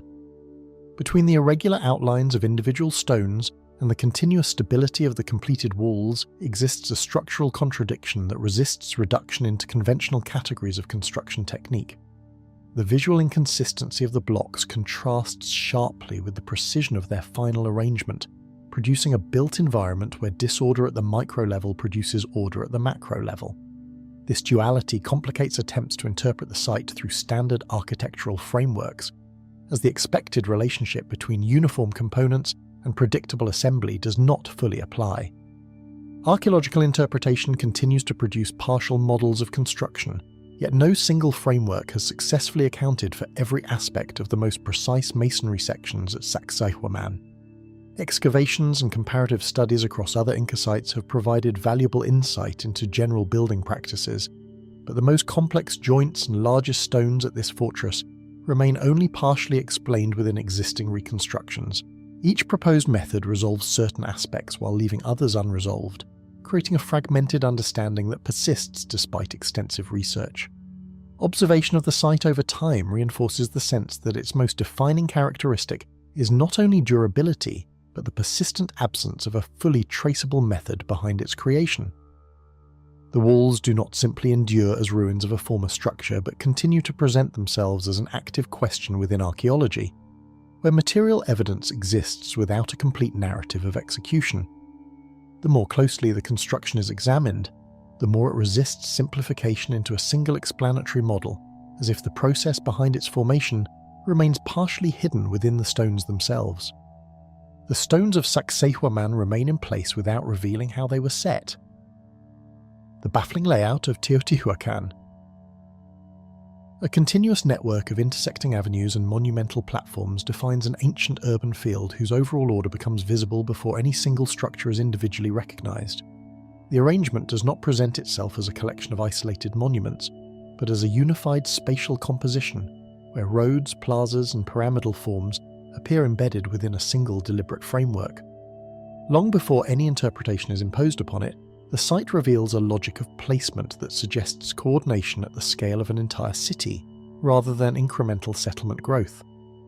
Excavations across the basin of Mexico confirm that Teotihuacan developed into one of the largest urban centres of the ancient Americas, with population estimates often placed in the hundreds of thousands at its peak. Yet even this scale does not fully account for the precision embedded in its design. Only later does this vast arrangement resolve into what is known as Teotihuacan, a name assigned by the Aztecs centuries after its decline, meaning the place where the gods were created, though the original builders left no surviving record explaining their intent. Following the main axial corridor inward gradually resolves the surrounding architectural mass into the city, now identified as Teotihuacan, where organization precedes historical attribution. This central axis, commonly referred to as the Avenue of the Dead, extends for several kilometers in a remarkably straight line, anchoring the entire urban layout and organizing the placement of major structures along its path. Archaeological surveys have documented that this axis is not a simple road but a carefully controlled spatial spine that governs orientation across multiple districts, influencing how entire neighborhoods are aligned.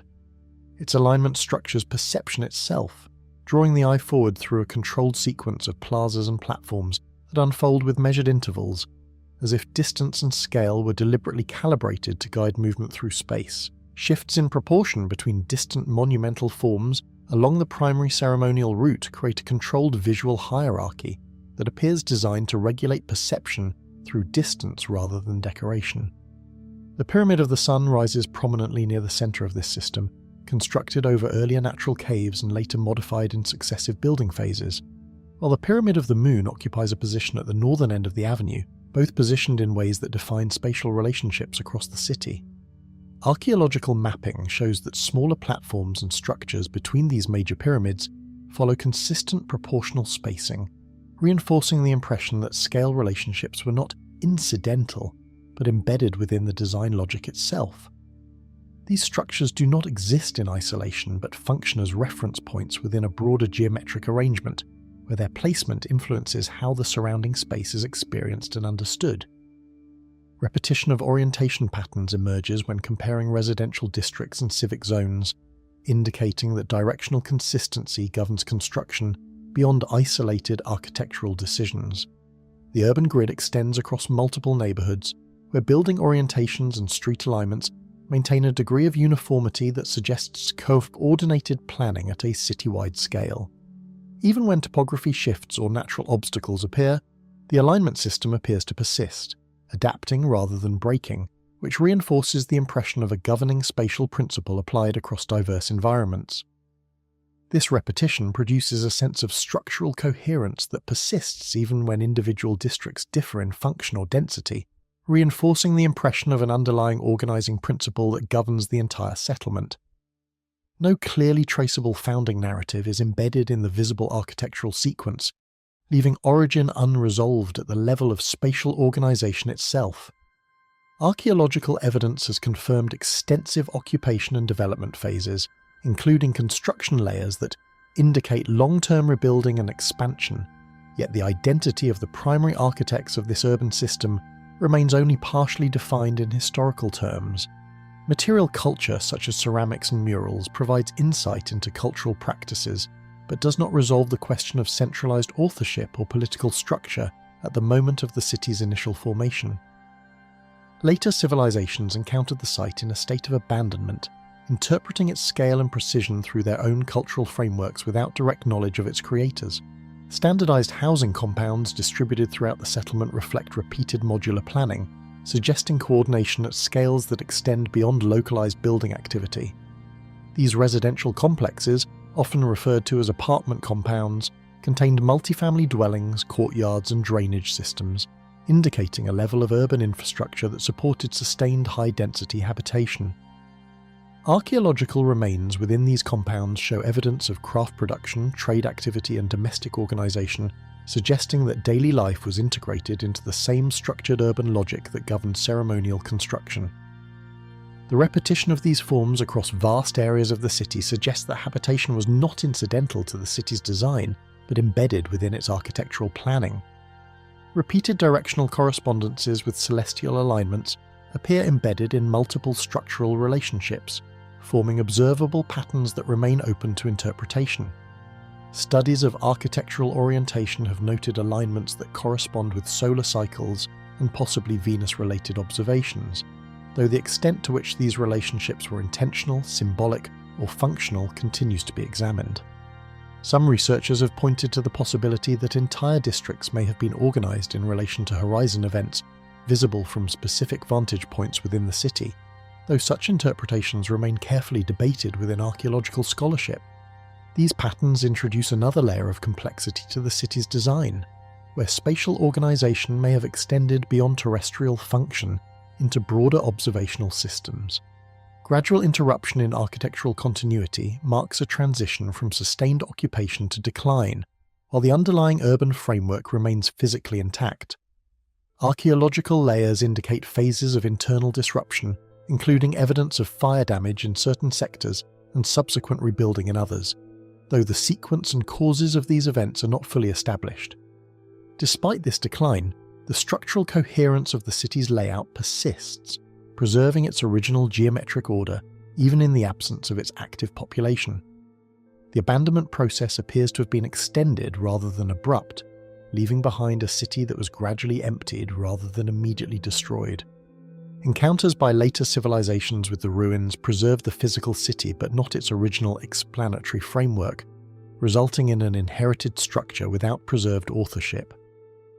The Aztecs, arriving centuries after Teotihuacan's decline, regarded the site with reverence and incorporated it into their cosmological narratives, yet they did not possess direct knowledge of its builders or original administrative systems. Spanish chroniclers later recorded impressions of the ruins, often emphasizing their scale and antiquity without resolving their origin. As a result, the city entered recorded history already separated from its founding context, existing as a monumental inheritance rather than a continuously understood urban centre. Even in its present condition, the urban arrangement continues to function as a coherent spatial system whose internal logic remains legible despite incomplete historical explanation. Streets, plazas, and monumental structures still align in ways that reveal a deliberate and highly organised design, allowing the city to be read as a structured whole even without access to its full historical narrative. The persistence of this order reinforces the impression that Teotihuacan was constructed according to principles that remain only partially recovered through archaeological study, where scale, proportion, and orientation continue to operate as an intelligible system independent of its missing authorship. Teotihuacan still stands as a complete city without its builder ever being clearly identified. The subterranean network of Derinkuyu. Evidence of an extensive human-made environment emerges before any direct visual confirmation of its scale, as accounts of Derinkuyu describe a settlement that exists primarily through its absence at ground level. The landscape of central Anatolia in the Cappadocia region offers little indication on the surface of what lies beneath, yet the presence of carved entry points into volcanic rock suggests that the visible terrain functions as a threshold rather than a complete environment. What begins as an ordinary hillside becomes, upon closer inspection, a point of controlled descent into engineered depth, where the idea of a city shifts from horizontal expansion to vertical concealment. Entry into the system occurs through narrow rock-cut openings that restrict movement immediately, forcing a transition from open terrain into tightly regulated vertical passageways. These entrances do not resemble conventional city gates, but instead function as compressed access shafts that guide movement downward through carved stone corridors. Archaeological studies of the region confirm that these entry points were designed for controlled passage, limiting visibility and slowing movement from the surface into the interior structure. The experience of entry is defined not by arrival but by progressive restriction, where each stage of descent removes connection to the external landscape above. Architectural organisation continues downward in structured layers, where functional spaces are distributed in stacked arrangements that extend far beyond initial expectations of subsurface habitation. Derinkuyu contains multiple levels carved into soft volcanic tuff, with current archaeological documentation identifying depths reaching approximately 18 levels, though not all are fully excavated or accessible. These levels contain spaces interpreted as living quarters, storage rooms, kitchens, and communal areas, arranged in a manner that suggests long-term habitation rather than temporary refuge. The distribution of these spaces indicates planning that accounts for sustained occupation under conditions of complete separation from the surface environment. Airflow systems carved into the rock mass maintain circulation across depths that would otherwise become uninhabitable, indicating deliberate engineering of environmental stability underground. Vertical ventilation shafts extend through multiple levels, allowing air to circulate between upper and lower sections of the complex. Some shafts also appear to have functioned as wells, providing access to water sources integrated into the subterranean design. The presence of these systems demonstrates that the underground environment was not merely an excavated space, but a carefully regulated habitat designed to support human life over extended periods without reliance on surface conditions. Massive rolling stone barriers positioned along corridor junctions demonstrate a mechanical approach to sealing internal routes that allows entire sections of the complex to be isolated from within. These circular doors carved from dense stone could be moved to block passageways, creating controlled separation between different parts of the underground system. Their placement at strategic points within narrow corridors suggests defensive planning that prioritise containment and controlled access. Once closed, these barriers would have required coordinated effort to reopen from the inside, reinforcing the idea of a system designed for both protection and internal autonomy. The documented spatial capacity of the underground complex indicates that long-term habitation at scale was structurally supported, suggesting sustained occupancy by large groups rather than temporary refuge behaviour.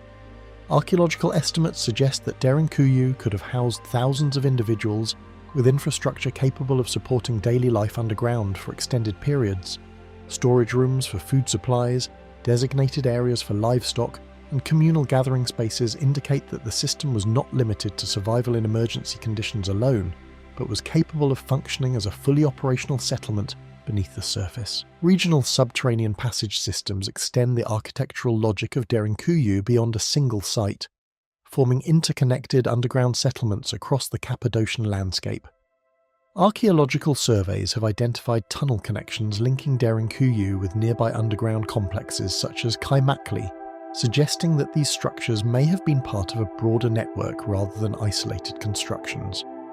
The extent of these connections introduces the possibility of coordinated subterranean planning across multiple locations, where entire regions were integrated through hidden passage systems beneath the volcanic terrain. Attribution of construction phases remains divided across overlapping historical interpretations, with documented use in later periods contrasting against unresolved questions surrounding initial excavation origins. Historical records associate the underground cities of Cappadocia with Byzantine-era use, particularly during periods of external threat, while some theories suggest earlier Phrygian or even pre-classical origins. However, no definitive archaeological consensus fully resolves the earliest phase of construction, leaving the initial development of the system partially outside the reach of confirmed historical documentation. The scale of excavation and depth of construction introduces interpretive frameworks centered on sustained protective behavior, though no definitive model fully accounts for the complexity of the system. The extent of subterranean development suggests that the design was not limited to short-term refuge, but may reflect prolonged adaptation to conditions where surface exposure carried significant risk. While interpretations vary, the consistent presence of defensive architecture, controlled access points, and sealed internal sections reinforces the idea that concealment was an integrated principle rather than an incidental feature. Perception of the site ultimately shifts from viewing it as a buried structure to recognizing it as an independent architectural environment that operates without reliance on surface visibility. Once inside, the separation from the external world becomes not just physical but conceptual, as orientation is governed entirely by carved passages, chambers, and vertical transitions. The underground system functions as a complete environment in its own right, structured in ways that do not depend on the landscape above for context or continuity. Derinkuyu functions as a complete city only while it remains underground and unseen. The Antikythera mechanism's lost technology. Fragments of oxidized bronze recovered from a shipwreck near the island of Antikythera in the Aegean Sea first appeared indistinguishable from ordinary maritime debris, scattered among corroded statues, pottery, and the remains of a Roman-era cargo. What initially seemed like an incidental collection of damaged objects later revealed something far more unusual embedded within the wreckage. The Antikythera mechanism emerged from this context not as a single intact artifact, but as a set of fractured components whose arrangement would take decades to partially reconstruct. Its presence in a shipwreck dated broadly to the early 1st century BCE places it within a historical setting that does not immediately suggest the existence of advanced mechanical computation. Broken and deformed sections of the object survive in a condition that prevents immediate recognition of its original configuration, requiring layered reconstruction to establish structural coherence. The surviving fragments are heavily corroded after prolonged exposure to seawater, with mineral encrustation obscuring much of the original surface detail. Early recovery efforts at the beginning of the 20th century retrieved the mechanism in multiple pieces, and only through careful cleaning and later imaging techniques did its internal structure begin to emerge. The incomplete nature of its survival means that every interpretation must account for missing sections that were likely lost either before or during recovery from the seabed. Mechanical interaction between precisely cut bronze gear teeth indicates a system designed not for decoration or static use, but for controlled transformation of motion into calculated outcomes. The internal arrangement of gears reveals a complex interlocking structure where rotational input is translated through multiple gear trains to produce synchronized mechanical outputs. These components were manufactured with a level of precision that suggests deliberate calibration, as even small deviations in tooth alignment would affect the device's ability to function correctly. The system is not simply mechanical in a basic sense, but computational in its structure, where movement encodes information. Astronomical modelling derived from reconstructed components demonstrates that the mechanism was capable of representing complex celestial cycles with a degree of precision rarely associated with surviving ancient devices. Research has shown that the device could track lunar phases, solar positions, and eclipse cycles, integrating multiple astronomical observations into a unified mechanical framework. Some reconstructions suggest that it may also have included indicators for planetary motion, although not all sections survive clearly enough to confirm every function with certainty. What remains evident is that the mechanism was designed to translate long-term celestial patterns into a visible, mechanical representation. Rotational relationships between interlinked gear assemblies reveal a functioning computational logic embedded directly into the physical movement of the device. Each gear does not operate in isolation, but contributes to a sequence of transformations where input motion is redistributed across multiple axes. This creates a system in which time-based astronomical cycles are converted into mechanical ratios, allowing the device to simulate patterns that unfold over months and years. The structure behaves less like a simple instrument and more like a mechanical model of the sky, compressed into a portable form. A prolonged absence of comparable technological artifacts in the archaeological record introduces a gap in the continuity of mechanical development that remains difficult to account for through surviving evidence. While ancient civilizations produced a wide range of mechanical tools, nothing of comparable complexity to the Antikythera mechanism has been preserved from the same era. This discontinuity does not necessarily imply isolation, but it does highlight a significant loss of technological transmission across time. The mechanism appears to stand apart from the surviving record in both sophistication and conceptual design. Placement of the device within a Roman-era shipwreck creates a contextual mismatch between its mechanical sophistication and the typical material composition of maritime cargo from the same period. The ship itself carried a mixture of luxury goods, statues, and everyday items, yet the mechanism does not fit neatly into any known category of trade objects. Its presence among transported artifacts raises questions about its origin, ownership, and intended destination, none of which are preserved in surviving written records. As a result, the object exists in a historical context without a clearly traceable narrative of movement or purpose. Progressive reinterpretation through modern imaging and analytical reconstruction techniques continues to reveal internal structures that were not initially visible during early recovery efforts. Advances such as X-ray tomography have allowed researchers to examine the internal gear arrangements without physically dismantling the fragile fragments. These studies have uncovered additional layers of complexity, including previously hidden gear relationships and inscriptions that provide partial guidance to its function. Each new analytical method has expanded understanding while also revealing how much remains incomplete.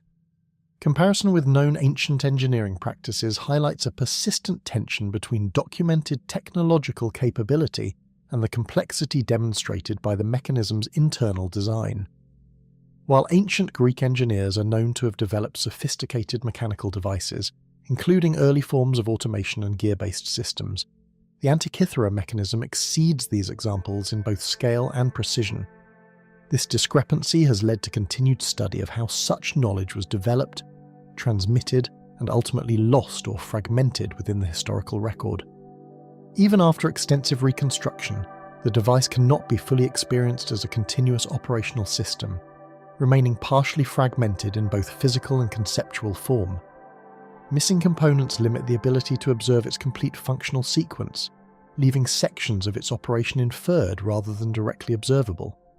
Despite these gaps, the surviving structure still demonstrates a coherent mechanical logic that suggests a highly integrated design. The mechanism remains both partially revealed and partially obscured, existing between reconstruction and incompletion. The Antikythera mechanism still contains functions that are not fully understood. The Carnac megalith alignments. Patterns of ordered repetition begin to emerge across the Breton landscape long before any single grouping of stones is recognized as part of a larger, organized system, eventually leading to what is known as the Carnac alignments in northwestern France.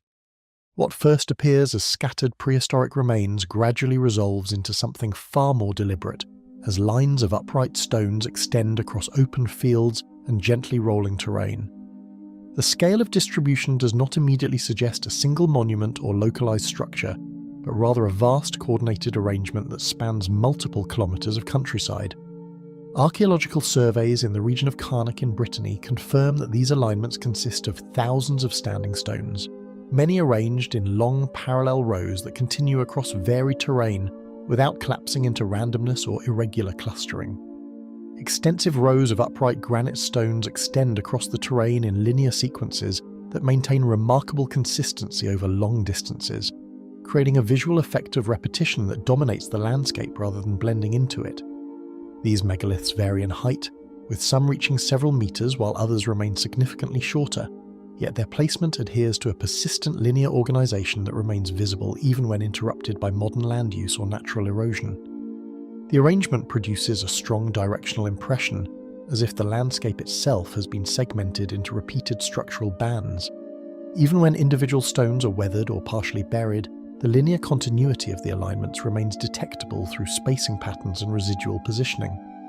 Directional consistency between multiple stone rows suggests deliberate alignment behavior that persists across separate groupings, indicating that orientation was maintained as a guiding principle during their placement.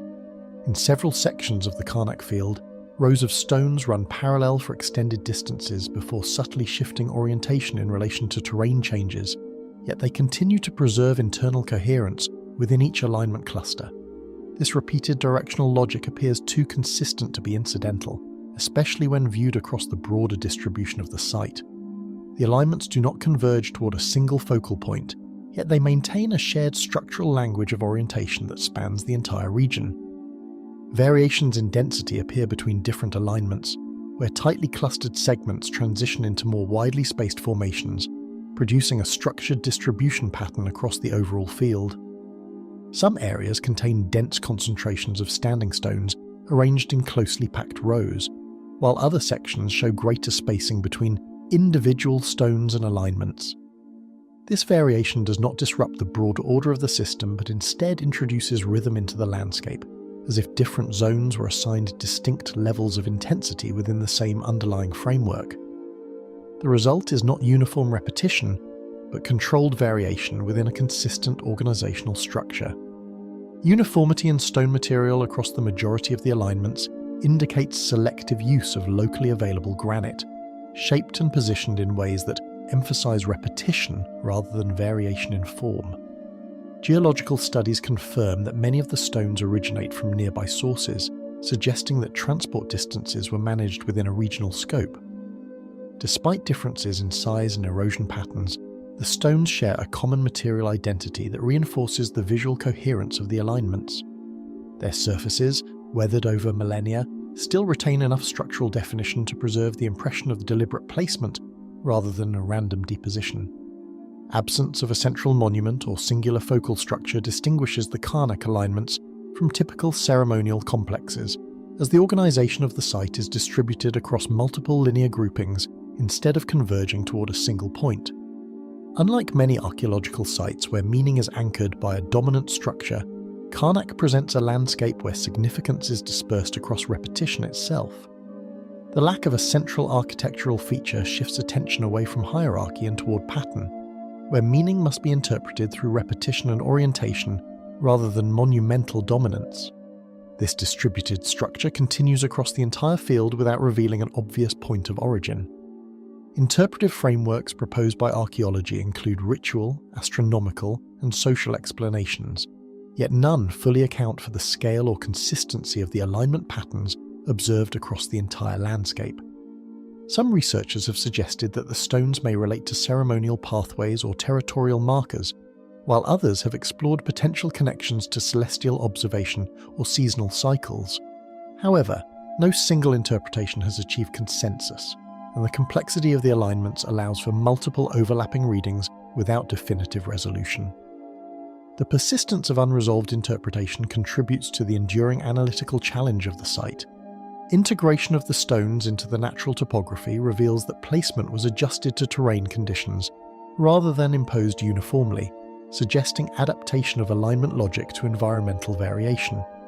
The rows of stones follow the contours of the land, bending subtly around slopes, ridges, and natural interruptions without losing their overall directional structure. This interaction between human placement and landscape form indicates a relationship in which the terrain was not simply altered but incorporated into the design. The alignments, therefore, function as both constructed and environmental features, existing at the intersection of human intention and natural geography. Chronological analysis places construction phases within the Neolithic period, with later disturbances and modifications complicating precise dating of individual alignments across the region. Radiocarbon evidence from surrounding archaeological contexts suggests that activity in the area spans multiple phases of prehistoric occupation, though the exact sequence of construction events remains partially obscured. Some stones may have been repositioned or repurposed in later periods, adding further complexity to the interpretation of the original layout. Despite these uncertainties, the overall structure of the alignments retains a coherent pattern that transcends individual chronological uncertainties. Persistence of large-scale ordered repetition across the entire site continues to define the landscape as a structured field of intentional placement, even in the absence of a confirmed explanatory framework. The alignments remain legible as an organized system of repetition that resists reduction to simple functional explanation. Even when viewed from different perspectives or scales, the patterning remains consistent, suggesting that the arrangement was governed by principles that extend beyond localized decision-making. The field continues to present itself as a unified system of repetition embedded into the terrain itself. Carnac presents a pattern that exceeds any known explanation for its scale. The forgotten megastructures of Poverty Point. Unusual elevations and curved ridges interrupt the natural floodplain of the lower Mississippi Valley, where what appears at first as irregular terrain gradually resolves into the archaeological site known as Poverty Point in present-day Louisiana. The transformation is not immediately obvious from a distance, as the land still carries the visual character of a river-shaped environment shaped by seasonal flooding and sediment deposition. Yet as the forms begin to repeat in controlled patterns, the landscape itself starts to reveal signs of deliberate modification. What emerges is not a single monument, but an entire reshaping of terrain into structured earthworks that redefine how the ground functions as both surface and construction material. concentric earthworks extend outward in broad semicircular formations that redefine the surrounding landscape, producing a sense of deliberate spatial design at a scale that is difficult to interpret from ground level alone. These ridges curve in near continuous arcs, forming multiple layers that appear to radiate from a central area, though no singular focal structure dominates the site. The arrangement creates a visual and spatial rhythm that only becomes fully apparent when viewed across the broader expanse of the site. Archaeological mapping confirms that these formations were intentionally shaped rather than naturally occurring, yet their overall purpose remains open to interpretation. Enormous volumes of soil were transported and reshaped into embankments and mounds, indicating coordinated labour efforts that moved material far beyond what individual construction activity could reasonably account for. Estimates derived from archaeological studies suggest that millions of cubic metres of earth were excavated and repositioned without the use of metal tools or draft animals, relying instead on human labour and simple transport methods. The scale of this undertaking implies sustained organisation over extended periods of time, where repeated effort accumulated into a permanent alteration of the landscape. Despite this, no clear evidence identifies the exact structure of coordination that enabled such work. No clearly identifiable central palace or governing structure emerges from the arrangement of the earthworks, complicating assumptions about hierarchical organisation within the site's construction process. Unlike later monumental centres where elite architecture dominates spatial planning, Poverty Point presents a layout where no single structure asserts clear administrative or residential authority. This absence has led to ongoing debate regarding how decision-making and labour organisation were structured. The earthworks themselves suggest coordination, yet the physical record does not preserve an obvious architectural centre of control. Functional interpretation of the raised mounds and ridges remains uncertain, with archaeological perspectives suggesting possible ceremonial, residential, or gathering purposes without definitive confirmation. Some mounds appear to have supported structures, while others may have served as platforms or communal spaces, but erosion and time have obscured many of the original surface details. Artifact distributions across the site indicate human activity, yet they do not conclusively define a singular function for the entire complex. As a result, the site resists reduction to one explanatory category, instead presenting overlapping possibilities that coexist without resolution. Transformation of raw earth into engineered topography forms the primary construction method at Poverty Point, where shaping the ground itself becomes the dominant architectural technique rather than building upon it. Instead of stone or permanent building materials, the site relies on the movement and placement of soil to create enduring structural forms. This approach results in a landscape where architecture and terrain are inseparable, as the ground itself has been reconfigured into organised geometry. The earthworks, therefore, function as both construction and environment, blurring the boundary between natural surface and human intervention.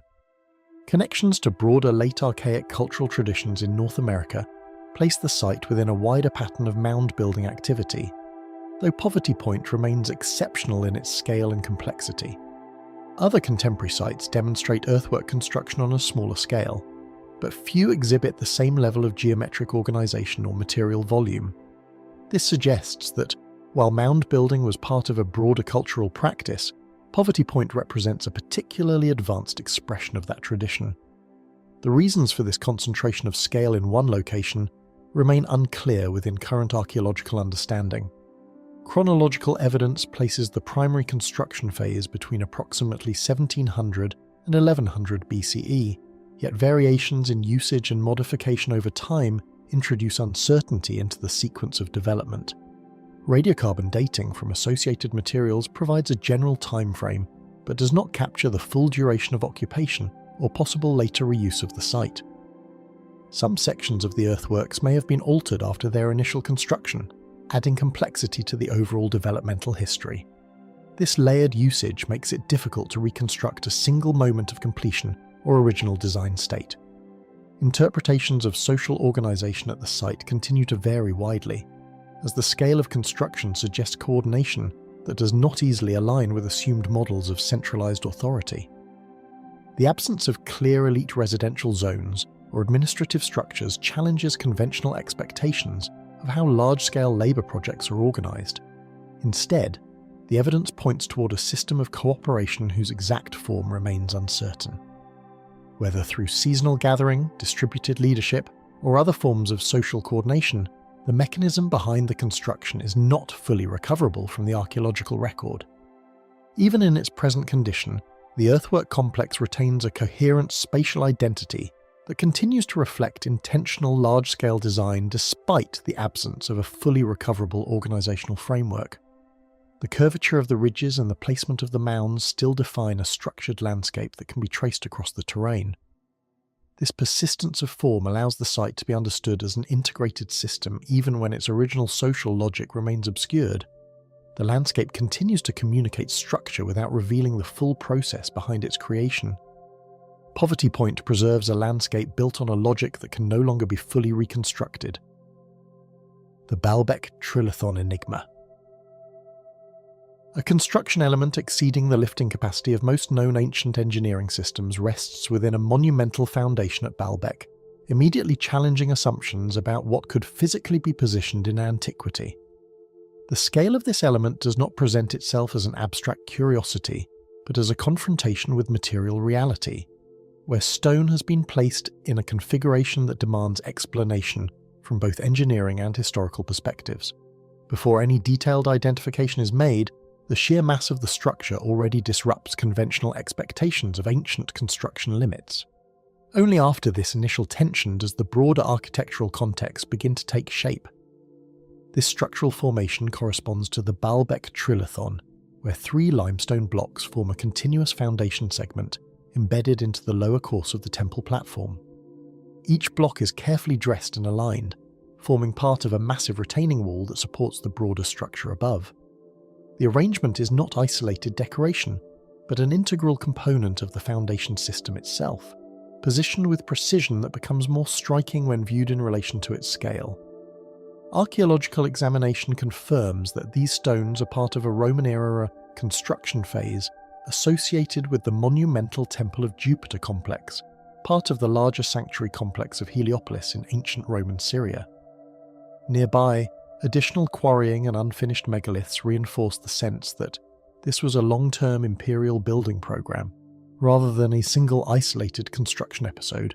Each block is estimated at hundreds of tons, placing them at a scale that sits at the extreme upper boundary of documented ancient stone handling.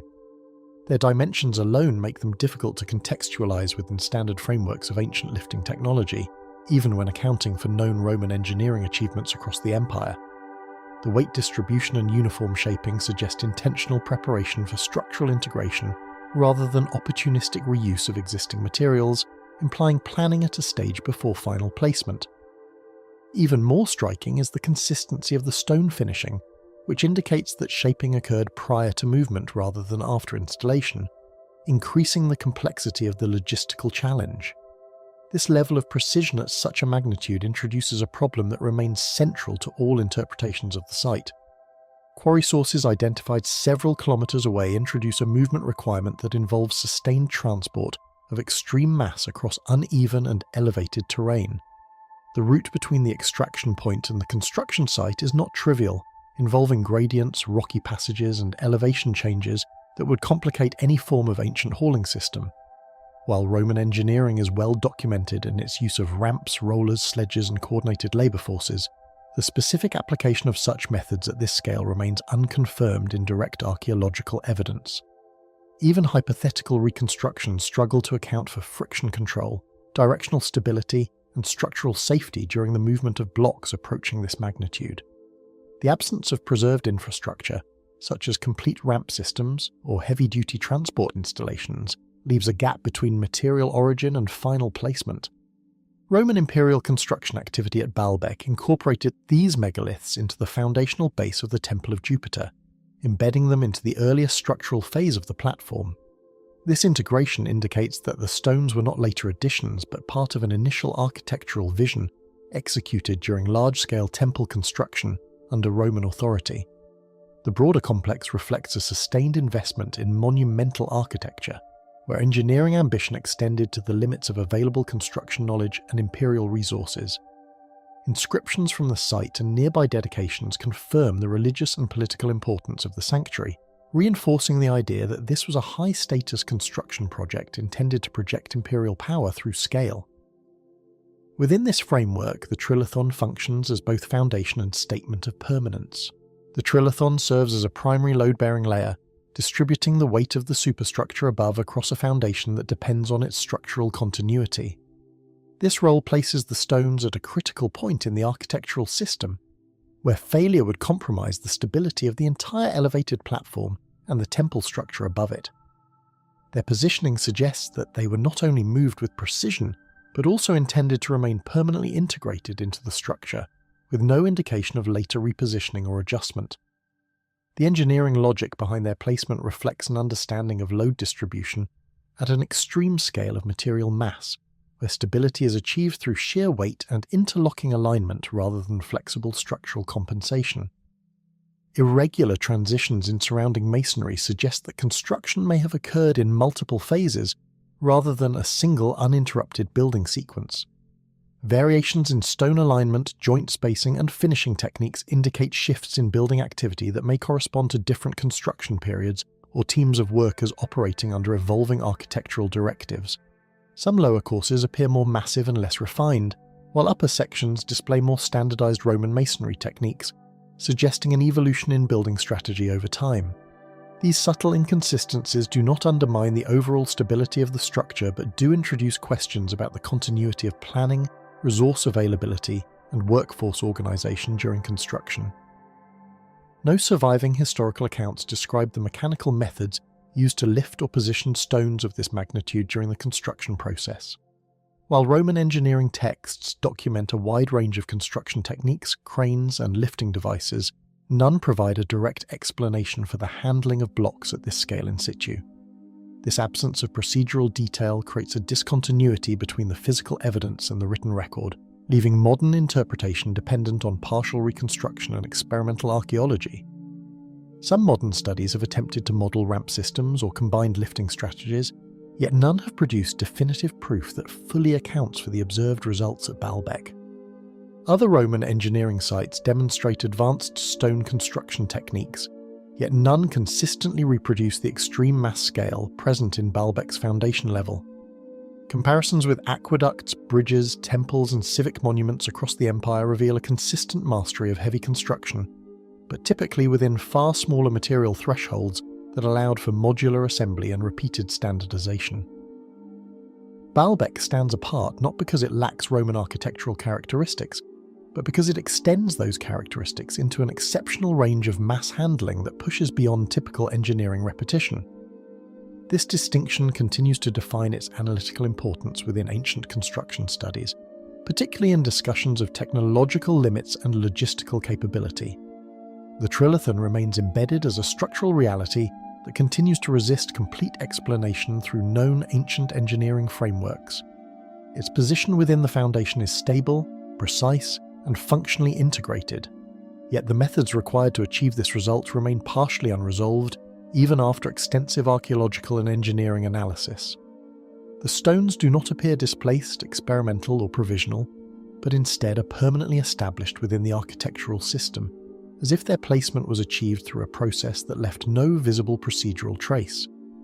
This permanence intensifies the question of how such a configuration was originally achieved under the constraints of its historical period. The stones at Baalbek remain in place in a way that ancient construction methods have never fully explained. The rock-hewn churches of Lalibela.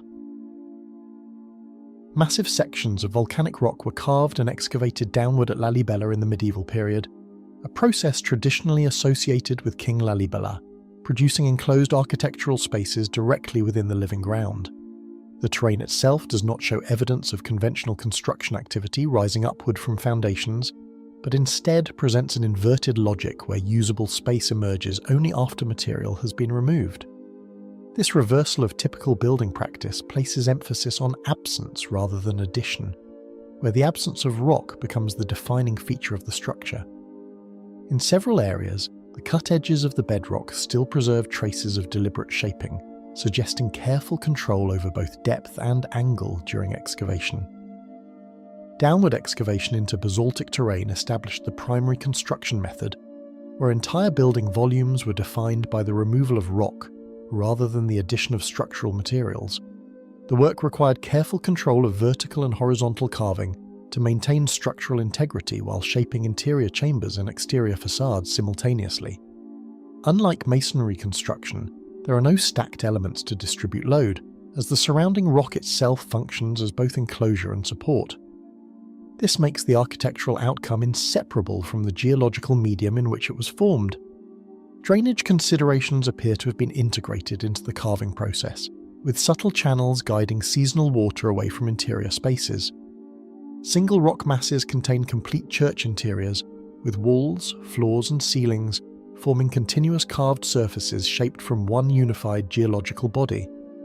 Columns, windows and doorways are not assembled but extracted from within the same material block, leaving behind negative space that defines the interior environment. This method results in structures that cannot be separated into individual components without destroying their form entirely. The integrity of each church depends on the continuity of the rock from which it was carved. Even decorative recesses and window frames maintain the same carved-in-place logic, reinforcing the sense of architectural unity through subtraction. Ethiopian Orthodox religious tradition integrates these rock-hewn structures into long-standing sacred practices, where spatial design is inseparable from devotional function. The churches continue to serve as active places of worship, maintaining liturgical use that connects present-day practice with historical construction. Ritual pathways, ceremonial areas, and interior arrangements reflect religious requirements embedded directly into the carved architecture. Pilgrimage activity to Lalibela remains ongoing, with seasonal gatherings reinforcing the site's role as a living religious centre rather than a static archaeological monument. This continuity of use preserves both the physical structures and their cultural significance over centuries. Large quantities of volcanic material were extracted to form courtyards, trenches, and access corridors surrounding the churches, indicating prolonged and sustained excavation activity. These surrounding voids are not secondary features but essential components of the overall architectural system, allowing light, movement, and drainage to function within the carved complex. The removal of rock at such a scale suggests coordinated effort over extended periods, with excavation progressing outward as well as downward.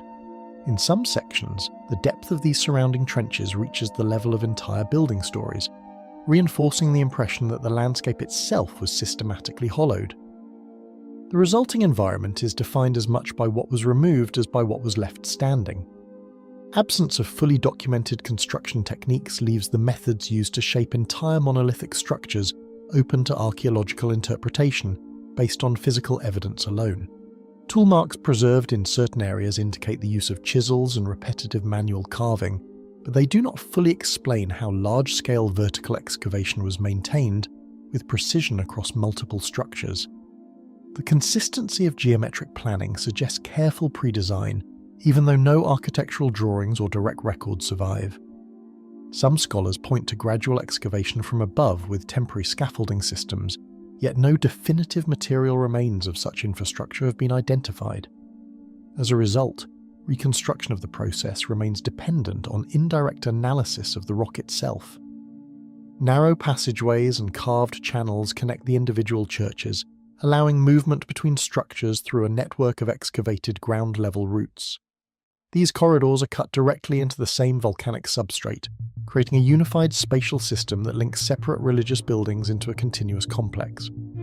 Drainage channels are also integrated into this system, directing seasonal water flow away from interior spaces and preventing accumulation within carved chambers. The entire layout demonstrates an understanding of environmental management embedded within carved architecture. In certain sections, transitions between spaces occur through abrupt vertical drops, requiring carved steps that follow the natural irregularities of the rock. Historical tradition attributes the site's major phase of construction to the reign of King Lalibela during the Zagwe dynasty, although the precise sequencing of excavation remains archaeologically uncertain.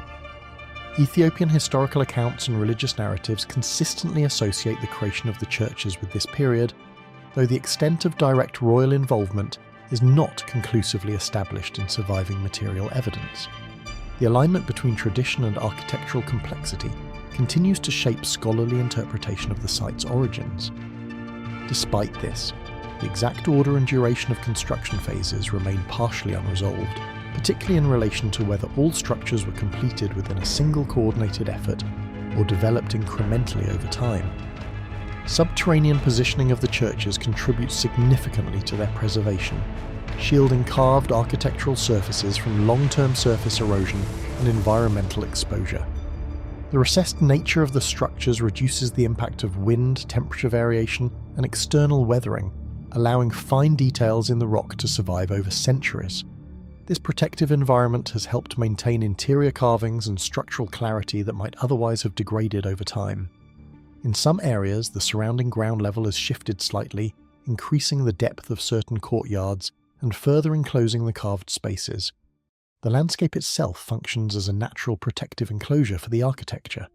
The entire architectural system operates through subtraction, where usable space is created only through the deliberate removal of solid rock. This inversion of conventional building logic produces structures that are defined not by what was added to the landscape, but by what was taken away from it. The result is a built environment that exists entirely within absence, where form is determined by void rather than material accumulation. This principle governs every level of the site, from individual interiors to the broader spatial organization of the complex. The carved churches sit inside solid rock with no visible method of their formation. The underground anomalies of Malta's Hypogeum. The underground Hal Saflieni Hypogeum in Malta is a multi-level subterranean complex carved into limestone, where enclosed chambers and passageways display measured physical conditions that diverge from what is normally expected in excavated rock environments. The structure lies beneath the surface of paola, formed within Globigerina limestone, a material known for its relatively soft composition compared to other sedimentary rock types found in the region. Its underground nature is not incidental, but the result of deliberate excavation that extends across multiple interconnected levels, creating a confined architectural system embedded entirely below ground. What emerges from the study is not a single chambered space, but a layered environment in which spatial relationships shift between depth, direction, and enclosure. Excavation into Globigerina limestone produced a layered underground structure composed of interconnected chambers descending across multiple levels beneath the surface. These levels are not uniform in scale or shape, but vary in proportion and layout, suggesting that excavation followed both functional and spatial considerations rather than a single rigid blueprint. Some chambers open broadly into circular or elliptical spaces, while others narrow into constrained corridors that restrict movement and guide circulation through the complex. The absence of straight-line uniformity creates a system in which navigation depends on transitions between irregularly shaped spaces rather than predictable architectural grids. Chamber arrangements follow irregular yet deliberate spatial transitions, where corridors and rooms shift direction and elevation within confined rock-cut volumes. Stairways cut directly into the limestone connect different levels, sometimes abruptly changing orientation without transitional platforms or architectural markers. This creates a sense of discontinuity in movement, where each chamber exists as a distinct spatial unit while still remaining part of a larger interconnected system. The result is an underground environment that resists simple spatial mapping, requiring interpretation through physical experience rather than visual overview alone. Certain enclosed chambers exhibit measurable variations in how pressure waves move through space, producing responses that differ between adjacent rooms. These differences become apparent when sound is introduced into enclosed areas, where tonal qualities shift depending on chamber size, shape, and surface curvature. In some spaces, vibrations persist longer than expected, while in others they dissipate rapidly despite similar dimensions. The variation suggests that structural geometry plays a significant role in shaping how energy moves through the underground environment. These variations have led to interpretations suggesting that auditory experience may have been considered during the use of specific enclosed areas. While no direct evidence identifies intentional acoustic engineering as a primary design goal, the consistency of these effects across multiple chambers has encouraged further examination of possible functional or experiential roles.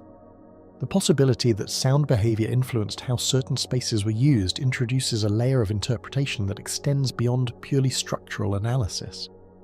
it shifts attention toward how occupants may have perceived and interacted with the underground environment during its active use. Human remains recovered from multiple levels of the Hypogeum indicate long-term and repeated use, including phases associated with burial practices. The presence of these remains suggests that the site functioned not only as an architectural complex, but also as a location of sustained human significance over extended periods.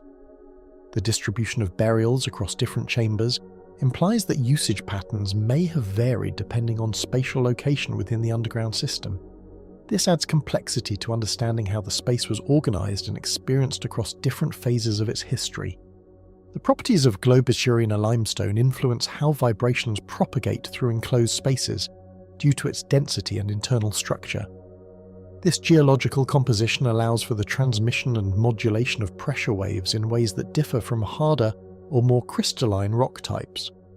The material's natural characteristics contribute to how energy behaves once introduced into confined underground spaces, affecting how it is absorbed, reflected, or sustained.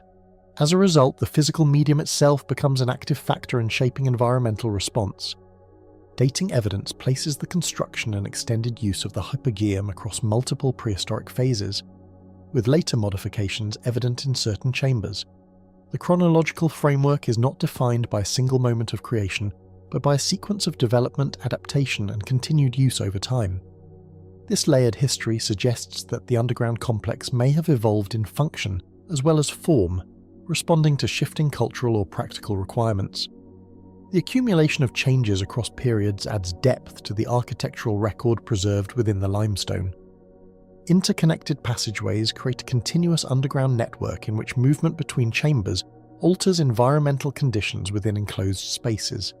Airflow, temperature, and spatial perception shift subtly as transitions occur between different sections of the complex. These variations are not isolated, but emerge from the structure as a whole, where each passage contributes to the overall behaviour of the environment. The system operates as an integrated underground landscape rather than a collection of independent rooms. The relationship between chamber geometry and environmental response remains only partially accounted for through existing archaeological models. While structural analysis explains many aspects of construction and layout, it does not fully resolve how certain physical behaviours emerge consistently across different spaces. This gap between architectural form and environmental effect continues to shape the interpretation of the site. The Hypogeum, therefore, remains a structure where physical design and experiential outcome do not always align in fully understood ways. Certain chambers respond to movement in ways that stone architecture alone does not fully account for. The Great Zimbabwe Stone Complex. Rising from the southeastern hills of present-day Zimbabwe, the Great Zimbabwe Stone Complex emerges as one of the most imposing and least understood architectural achievements in sub-Saharan Africa. Its vast stone walls, still standing without the use of mortar, fitted so precisely that centuries have not loosened their structure. The site, associated with the Shona-speaking peoples and constructed roughly between the 11th and 15th centuries, stretches across a landscape of granite hills and valleys where stone enclosures, passageways and towers form a complex that continues to challenge earlier assumptions about the capabilities of pre-colonial African societies. What remains today is not a ruin in the conventional sense, but a carefully engineered architectural system whose scale and precision suggest a level of social organisation and technical knowledge that was long dismissed or misunderstood by early outside observers. The earliest European encounters with Great Zimbabwe, recorded in the 16th century by Portuguese traders moving along the East African coast, introduced immediate confusion about its origins.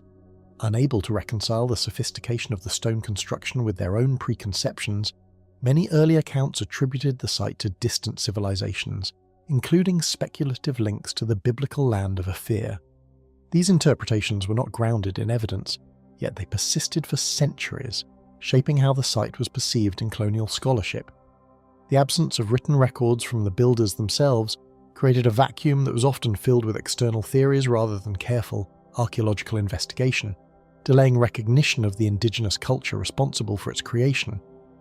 At the heart of the complex lies the Great Enclosure, an immense circular structure defined by towering dry stone walls that curve and narrow in ways that suggest both defensive and symbolic intent. The outer wall, rising in places to over 5 meters, encloses a series of internal passageways and narrower corridors that lead toward a conical tower whose purpose remains one of the most debated elements of the site. The precision of the masonry, achieved without mortar, relies on carefully selected granite blocks shaped and fitted together through a technique known as dry stone construction, a method that requires both patience and a deep understanding of material behaviour over time. Beyond the great enclosure, the hill complex occupies a naturally fortified granite outcrop that overlooks the surrounding landscape. Here, irregular boulders have been incorporated into constructed walls, blending natural formations with human engineering in a way that makes it difficult to distinguish where the landscape ends and the architecture begins. Archaeological evidence suggests that this elevated area may have served as a ceremonial or elite residential space, though its exact function remains uncertain. The integration of the natural rock formations into the structure creates a sense of continuity between environment and construction that adds to the interpretive complexity of the site. Spread across the valley below are the so-called valley ruins, a series of enclosures and household structures that appear to reflect different phases of occupation. These spaces reveal traces of daily life, including pottery fragments, iron tools, and evidence of metalworking, indicating that Great Zimbabwe was not only a ceremonial or political centre, but also a living urban environment. The distribution of these ruins suggests a society organised with distinct zones of activity, where residential, administrative, and ritual functions may have been spatially separated yet interconnected within the broader settlement. Among the most enigmatic artefacts associated with Great Zimbabwe are the carved soapstone birds discovered within the ruins. These sculptures, often perched on tall stone pedestals, depict stylized birds whose forms do not correspond directly to any known species, blending natural and symbolic features in ways that continue to elicit interpretation. Some researchers associate them with ancestral or spiritual significance, suggesting they may have represented mediating figures between the human and the divine. Their repeated presence across the site implies a shared cultural or religious symbolism that was central to the identity of the builders. Trade networks connected to Great Zimbabwe extend the mystery beyond its stone walls, linking the settlement to a wider economic system that reached the Indian Ocean coast. Archaeological finds include glass beads, Chinese porcelain fragments, and other imported materials that indicate participation in long-distance trade routes involving gold, ivory, and other valuable resources. These connections suggest that Great Zimbabwe was not an isolated centre, but part of a complex exchange network that connected inland African societies with distant regions across the continent and beyond, revealing a level of economic integration that reshapes earlier historical assumptions. Despite this evidence of complexity and connectivity, the interpretation of Great Zimbabwe underwent significant distortion during the colonial period, when prevailing narratives often minimized or denied indigenous authorship of large-scale architectural achievements in Africa. Early excavations and reports were influenced by assumptions that struggled to reconcile the site's sophistication with existing historical frameworks. It was only through later archaeological work in the 20th century that systematic study began to establish the connection between the structures and the ancestors of the Shona people, gradually restoring cultural continuity that had long been obscured. Modern archaeological analysis has revealed that the construction techniques employed at Great Zimbabwe required not only skilled labour, but also long-term planning and resource coordination. The sourcing and shaping of granite blocks, transported and assembled without the use of binding materials, indicate a sustained organisational system capable of managing both human and environmental constraints. Yet even with these insights, the absence of written records leaves many aspects of governance, social hierarchy, and daily life open to interpretation, allowing the stone walls themselves to remain the primary source of historical testimony. What makes Great Zimbabwe particularly compelling within archaeological study is not only its scale, but the way it resists simple categorization. It is neither purely defensive nor solely ceremonial, neither entirely urban nor entirely ritual in function, but instead appears to embody multiple overlapping purposes that shift depending on perspective. This ambiguity is not a flaw in understanding, but a reflection of the complexity of the society that built it. Where architecture itself may have carried meanings that extended beyond practical use, into symbolic expression embedded in stone. As light shifts across the granite walls at different times of day, shadows trace patterns along the ancient masonry, revealing how carefully the builders engaged with both material and environment, shaping structures that respond to natural contours rather than imposing rigid geometric order upon them. The enduring presence of the complex, still partially resisting full explanation, despite decades of study, continues to invite reinterpretation, as each generation of research uncovers new layers without fully exhausting the questions it raises. Even now, as excavation and analysis continue, the stone enclosures of Great Zimbabwe stand in quiet defiance of simplified historical narratives, their weathered surfaces holding within them the traces of a civilization that once commanded both landscape and trade, leaving behind a structure that still refuses to be fully defined by modern understanding. The Sechin Bajo complex of Peru. Chronological assumptions about early civilization in the Americas begin to destabilize when construction activity appears far earlier than expected in the archaeological record. Within this disruption, the Sechin Bajo complex emerges as one of the most significant yet least intuitively understood cases, not because of its visibility, but because of what its earliest layers imply about human organization. Long before familiar cultural markers of later Andean societies take shape, this site introduces evidence of structured activity that does not fit neatly into established developmental models, forcing archaeology to confront the possibility that complexity in this region did not follow the gradual progression once assumed. Even the basic question of when monumentality begins becomes less certain here, as the site consistently pushes back against the expected boundaries of prehistory. Stratified deposits in the Casma Valley reveal a sequence of human activity that does not conform to linear architectural evolution alone. Instead of a single moment of emergence followed by steady expansion, the landscape reflects repeated phases of occupation and modification, where earlier constructions were not simply abandoned but absorbed into later transformations. Over time, this creates a compressed record of human presence, where each layer preserves traces of decisions made in earlier eras, and where the ground itself functions as a cumulative archive of shifting social intentions. The complexity lies not only in what was built, but in how often the same spaces were redefined without being erased. Deep within the earliest construction phase, stone arrangements appear that predate established expectations of ceremonial architecture in the Andes. These structures, modest in scale compared to later monumental forms, nevertheless demonstrate deliberate spatial planning and coordinated effort, suggesting that organized building practices existed far earlier than previously recognized. Archaeologists working in the Casma Valley have identified these early elements as part of what is now considered one of the oldest known monumental traditions in the Americas, a designation that itself continues to evolve as new stratigraphic layers are analyzed. The significance of these remains does not lie in their grandeur, but in their timing as they emerge from a period that was once thought to be architecturally undifferentiated, yet now reveals signs of intentional communal construction. Successive rebuilding events do not erase earlier structures at Sechin Bajo, but instead incorporate them into new spatial configurations. This pattern of architectural continuity suggests that the site maintained a persistent importance across generations, with later builders returning to the same foundational ground, rather than selecting entirely new locations. In some phases, earlier walls were buried and preserved beneath later platforms, creating a layered structure where visibility was never entirely removed, only repositioned. Such behavior implies that the site's meaning was not static but continually reinterpreted, with each phase layering new forms over older ones while still preserving their spatial memory within the landscape.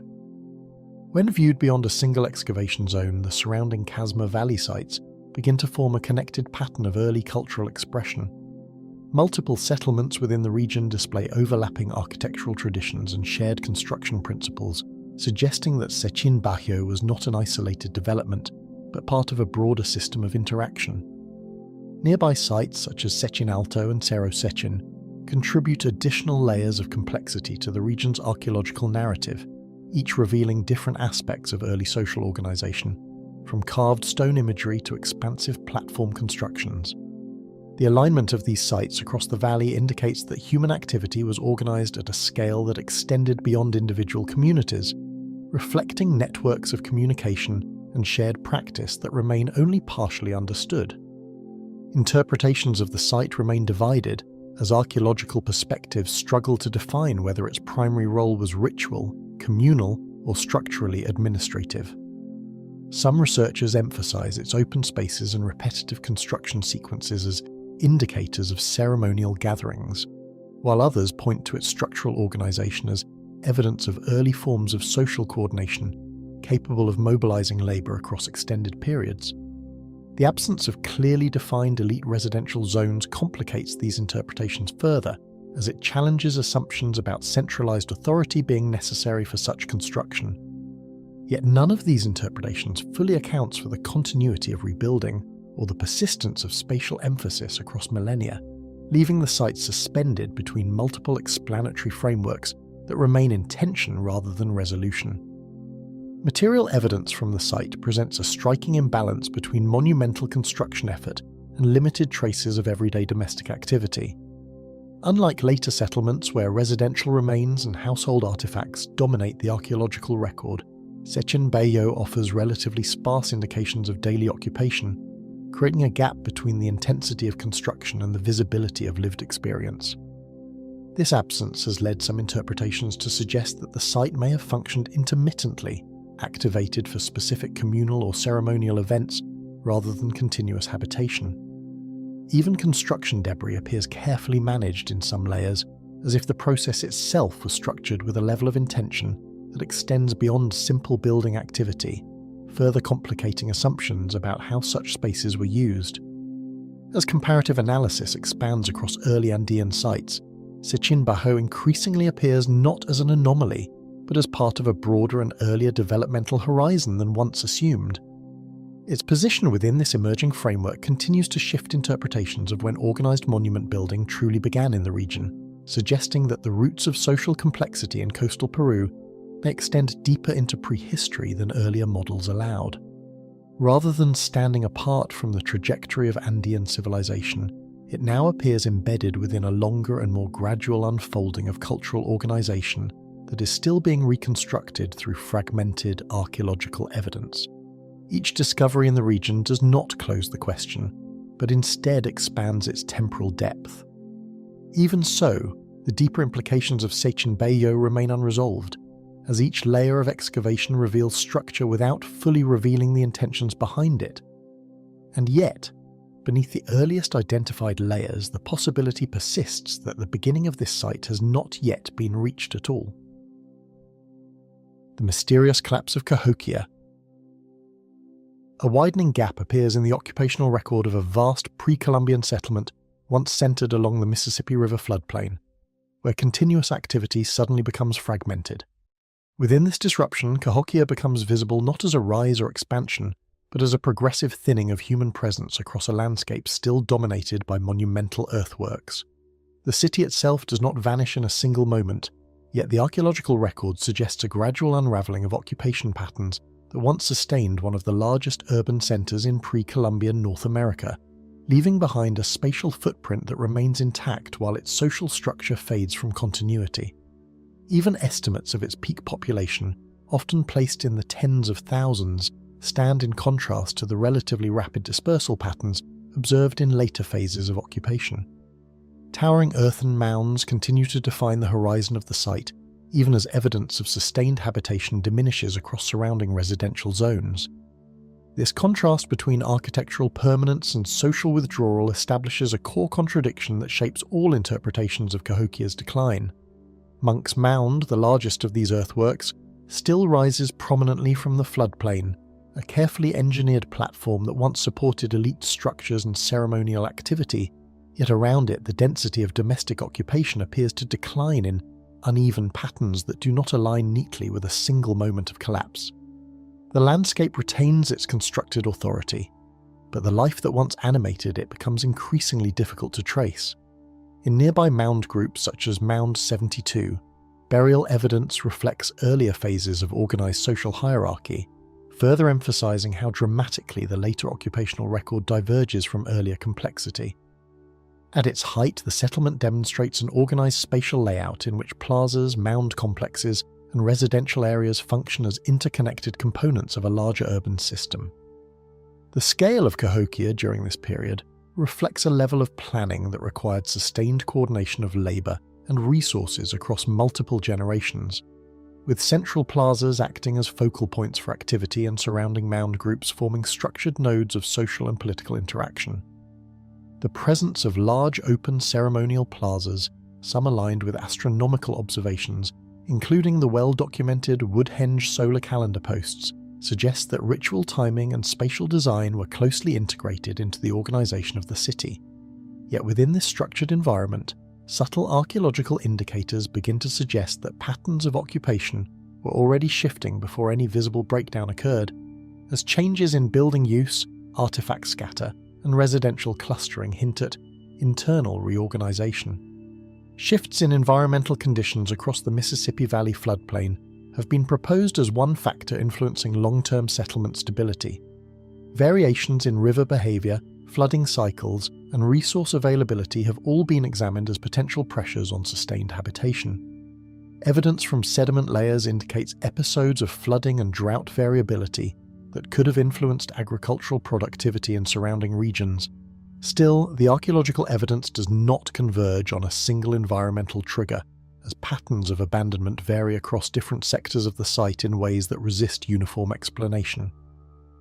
Some areas show earlier decline in residential density, while others retain activity longer, suggesting that environmental factors interact with social processes rather than operating as a sole determining cause. Transformations in burial practices and artifact distribution across later occupation phases indicate evolving social relationships within the Cahokian world. Changes in mortuary treatment, including shifts in burial location, orientation, and accompanying grave goods, reflect a reorganization of social expression that may point to alterations in authority structures or communal identity. The presence of elite burials with exotic materials in earlier layers contrasts with more dispersed and less standardized burial patterns in later phases, suggesting that centralized authority structures may have weakened or transformed. Material culture from later phases also shows variation in style and distribution, suggesting that cultural cohesion was undergoing reinterpretation rather than abrupt dissolution. Networks of exchange once connected Cahokia to distant communities across the broader Mississippian cultural sphere. Materials such as marine shell from the Gulf Coast, copper from the Great Lakes region, and non-local lithic materials indicate participation in extensive trade systems that link the settlement to regions far beyond the immediate floodplain. These exchange networks were not merely economic but also symbolic, reinforcing social relationships across vast distances. As these connections weaken or reorient over time, the absence of a clearly comparable successor centre becomes increasingly significant in interpreting the site's decline. The dispersal of exchange activity does not produce a single replacement hub of equal influence, leaving a regional void that complicates the understanding of how cultural and economic relationships reorganised after Cahokia's peak. After intensive habitation ceases, the remaining earthworks persist as engineered forms that outlast the social systems that created them. These monumental constructions remain embedded in the landscape as enduring traces of human modification, yet they no longer correspond to an active urban environment. Residential zones that once surrounded the mounds gradually lose density, and the structured relationship between public spaces and domestic life dissolves into a more fragmented archaeological pattern. Even features such as palisade remnants, interpreted in some phases as defensive structures, lose their functional context as occupation declines, leaving behind architectural evidence without an active social framework to define its purpose. Competing interpretive models within contemporary archaeology continue to frame Cahokia's decline through environmental stress, shifting social organisation, and political decentralisation. Despite decades of excavation and comparative study, these frameworks remain unable to fully reconcile the rapid transition from dense occupation to widespread abandonment. Each model accounts for specific dimensions of change, yet none fully reconstructs the speed or completeness of the transformation, leaving the site positioned between partial explanations rather than a unified historical narrative. The difficulty lies not only in identifying causes, but in explaining how such a densely structured urban system could lose coherence without leaving a clear transitional form. The most enduring uncertainty lies in how a complex urban system reached a point where its presence could diminish so completely that its trajectory after abandonment still cannot be clearly traced. The stone labyrinths of northern Europe.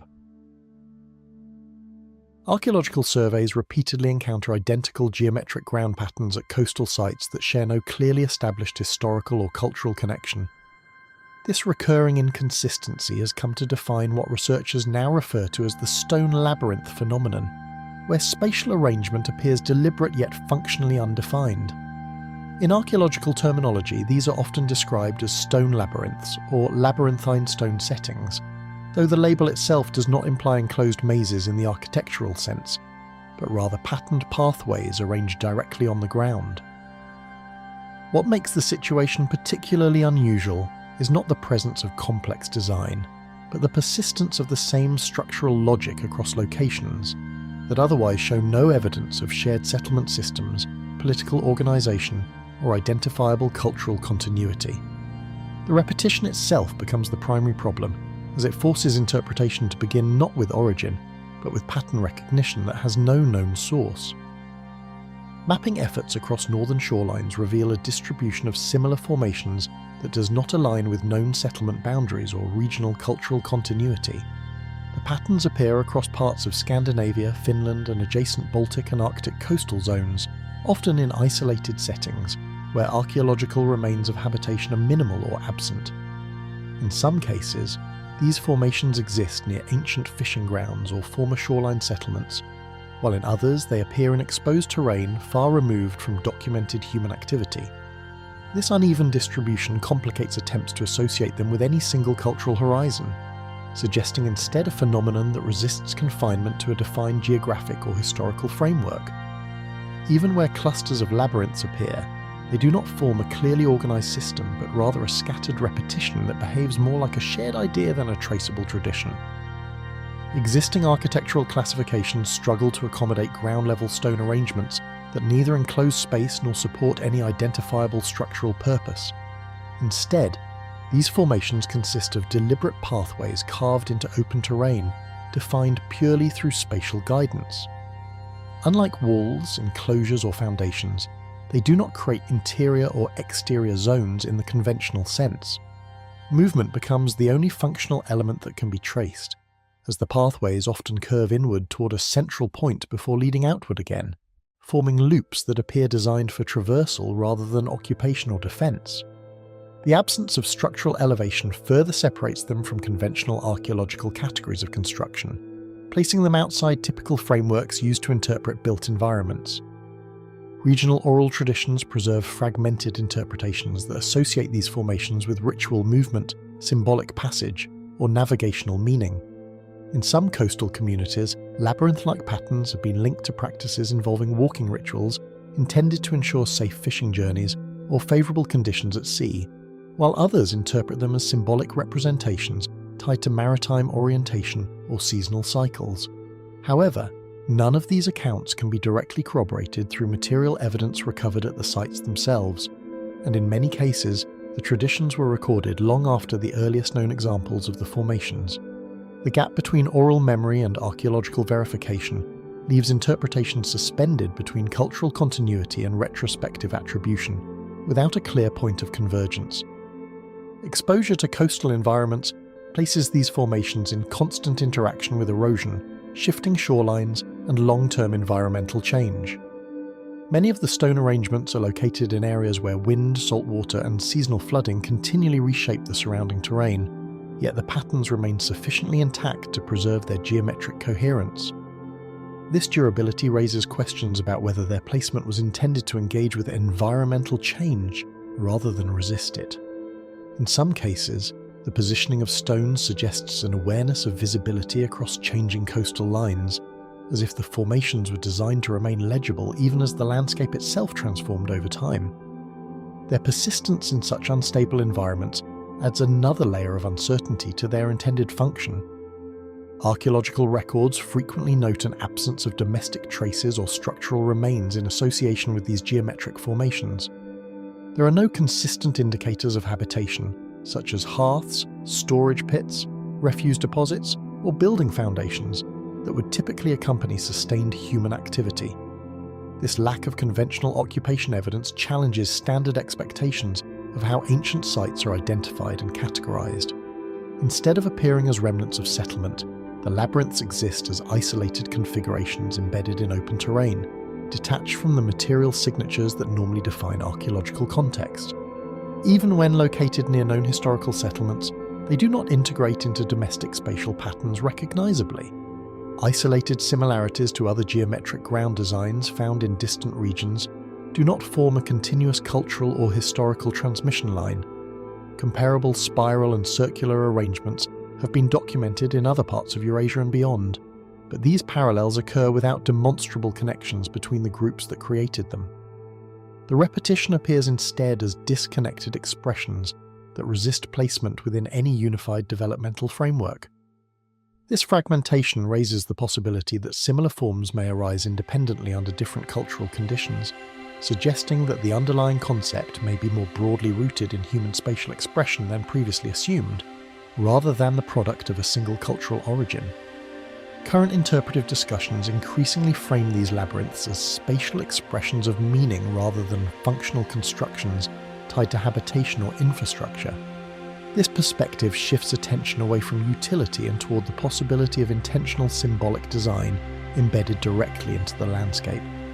Rather than serving practical architectural roles, the formations may represent structured ways of engaging with movement, perception, or environmental orientation, encoded through geometry at ground level. Yet even within this interpretive shift, the absence of definitive cultural attribution prevents any single explanation from fully stabilizing, leaving the formation suspended between functional hypothesis and symbolic interpretation. And even when examined through multiple interpretive lenses, the underlying logic of their repeated geometry continues to resist closure, remaining legible in form but uncertain in intention.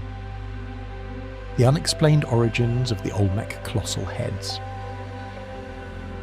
Monumental human likenesses carved in basalt emerge as one of the earliest known traditions of large-scale portrait-like sculpture in Mesoamerica. Among these works, the Olmec colossal heads stand as a defining archaeological enigma, where individual facial features are preserved in stone without any accompanying written explanation of identity or purpose. Their presence within early Gulf Coast cultural development introduces a form of representation that is immediately recognizable as human, yet remains structurally detached from any readable historical narrative, forcing interpretation to rely entirely on material form and archaeological context. Even the decision to isolate human faces at such a scale, rather than integrate them into broader sculptural scenes, sets them apart from many other early artistic traditions in the region. Transporting multi-ton basalt boulders from distant volcanic sources to lowland sites required an operational capacity that remains only partially understood in its organizational structure.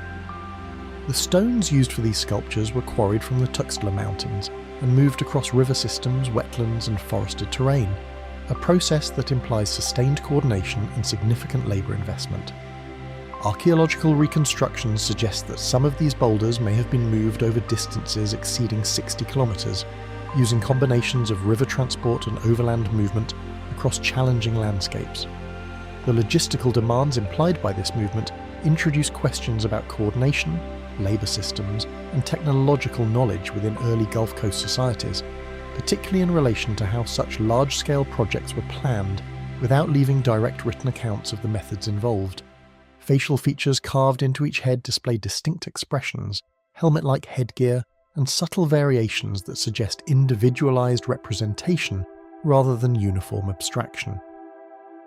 Despite their shared sculptural tradition, no two heads are identical, reinforcing the impression that each may represent a specific figure or role within Olmec society. Some exhibit broader facial structures, others more defined cheekbones or differing proportions of facial symmetry, yet all maintain a consistent emphasis on frontal presentation and direct gaze, creating an effect that suggests both authority and presence embedded directly into stone. Tool marks visible on certain surfaces also indicate repeated phases of carving and refinement, suggesting that these works were not produced in a single moment, but developed through extended sculptural processes. Multiple archaeological sites across the Gulf Coast region including San Lorenzo, La Venta, and Tres Zapotes, contain examples of these colossal stone heads embedded within different cultural contexts. Their distribution indicates that this sculptural tradition was not isolated, but part of a broader and sustained cultural practice that extended across multiple centres of Olmec influence. At each location, the heads appear in association with ceremonial architecture, plazas, and platform constructions, suggesting integration into public or ritual spaces where visibility and spatial positioning may have held significant meaning within community organisation. Some heads were later relocated within the same sites, repositioned in relation to evolving architectural layouts, indicating that their placement was not fixed but responsive to changing spatial and cultural frameworks. Scholarly interpretations of the heads vary widely, ranging from depictions of rulers and warriors to symbolic representations of ritual participants or ancestral figures. The absence of inscriptions or identifying markers leaves each interpretation supported by inference rather than definitive attribution, requiring researchers to rely on comparative iconography and contextual association rather than direct explanation. Some hypotheses emphasize political authority, suggesting individualized portraiture of elite figures, while others propose ritual or symbolic functions tied to broader cosmological systems that remain only partially reconstructed from archaeological evidence. The diversity of interpretations reflects not only uncertainty about identity, but also the broader challenge of reconstructing meaning in societies without written historical records. Several of the colossal heads show signs of later movement, burial, or repositioning, suggesting that their meaning changed after their original carving and installation. These modifications imply that the sculptures did not remain static cultural markers, but instead continued to acquire new significance as the societies around them evolved. In some cases, heads appear to have been deliberately placed in secondary contexts, or partially buried within later construction phases, indicating that their presence was actively reinterpreted rather than simply preserved in situ. At least one example shows evidence of intentional defacement or reshaping, further complicating assumptions about permanence and reverence. This dynamic treatment suggests that the objects maintained cultural relevance long after their initial creation, even as their original meaning became less stable. The broader Olmec cultural horizon is often associated with early developments in Mesoamerican civilization, yet its internal origins and organizational structure remain only partially reconstructed. Evidence from ceremonial centers, artistic traditions, and early urban planning suggests a complex society capable of coordinating large-scale projects, yet the mechanisms through which authority, labor, and cultural production were organized are still not fully understood.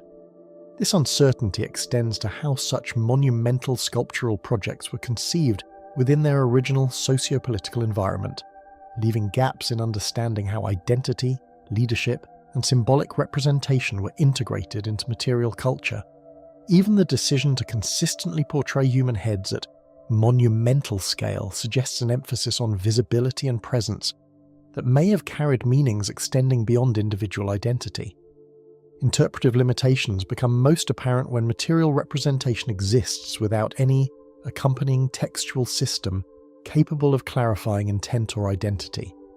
In such cases, meaning must be reconstructed entirely from form, context, and comparative analysis, without direct cultural explanation. The colossal heads, while visually explicit in their human representation, resist closure because their cultural language is not directly translatable into modern interpretive systems. Their expressive features are readable as faces, yet not as documented individuals, creating a permanent boundary between recognition and understanding. This gap is further widened by the absence of consistent mythological or historical frameworks that can be securely tied to their creation period. The carved faces remain physically present, yet the identities they were intended to represent still cannot be anchored to any confirmed historical voice.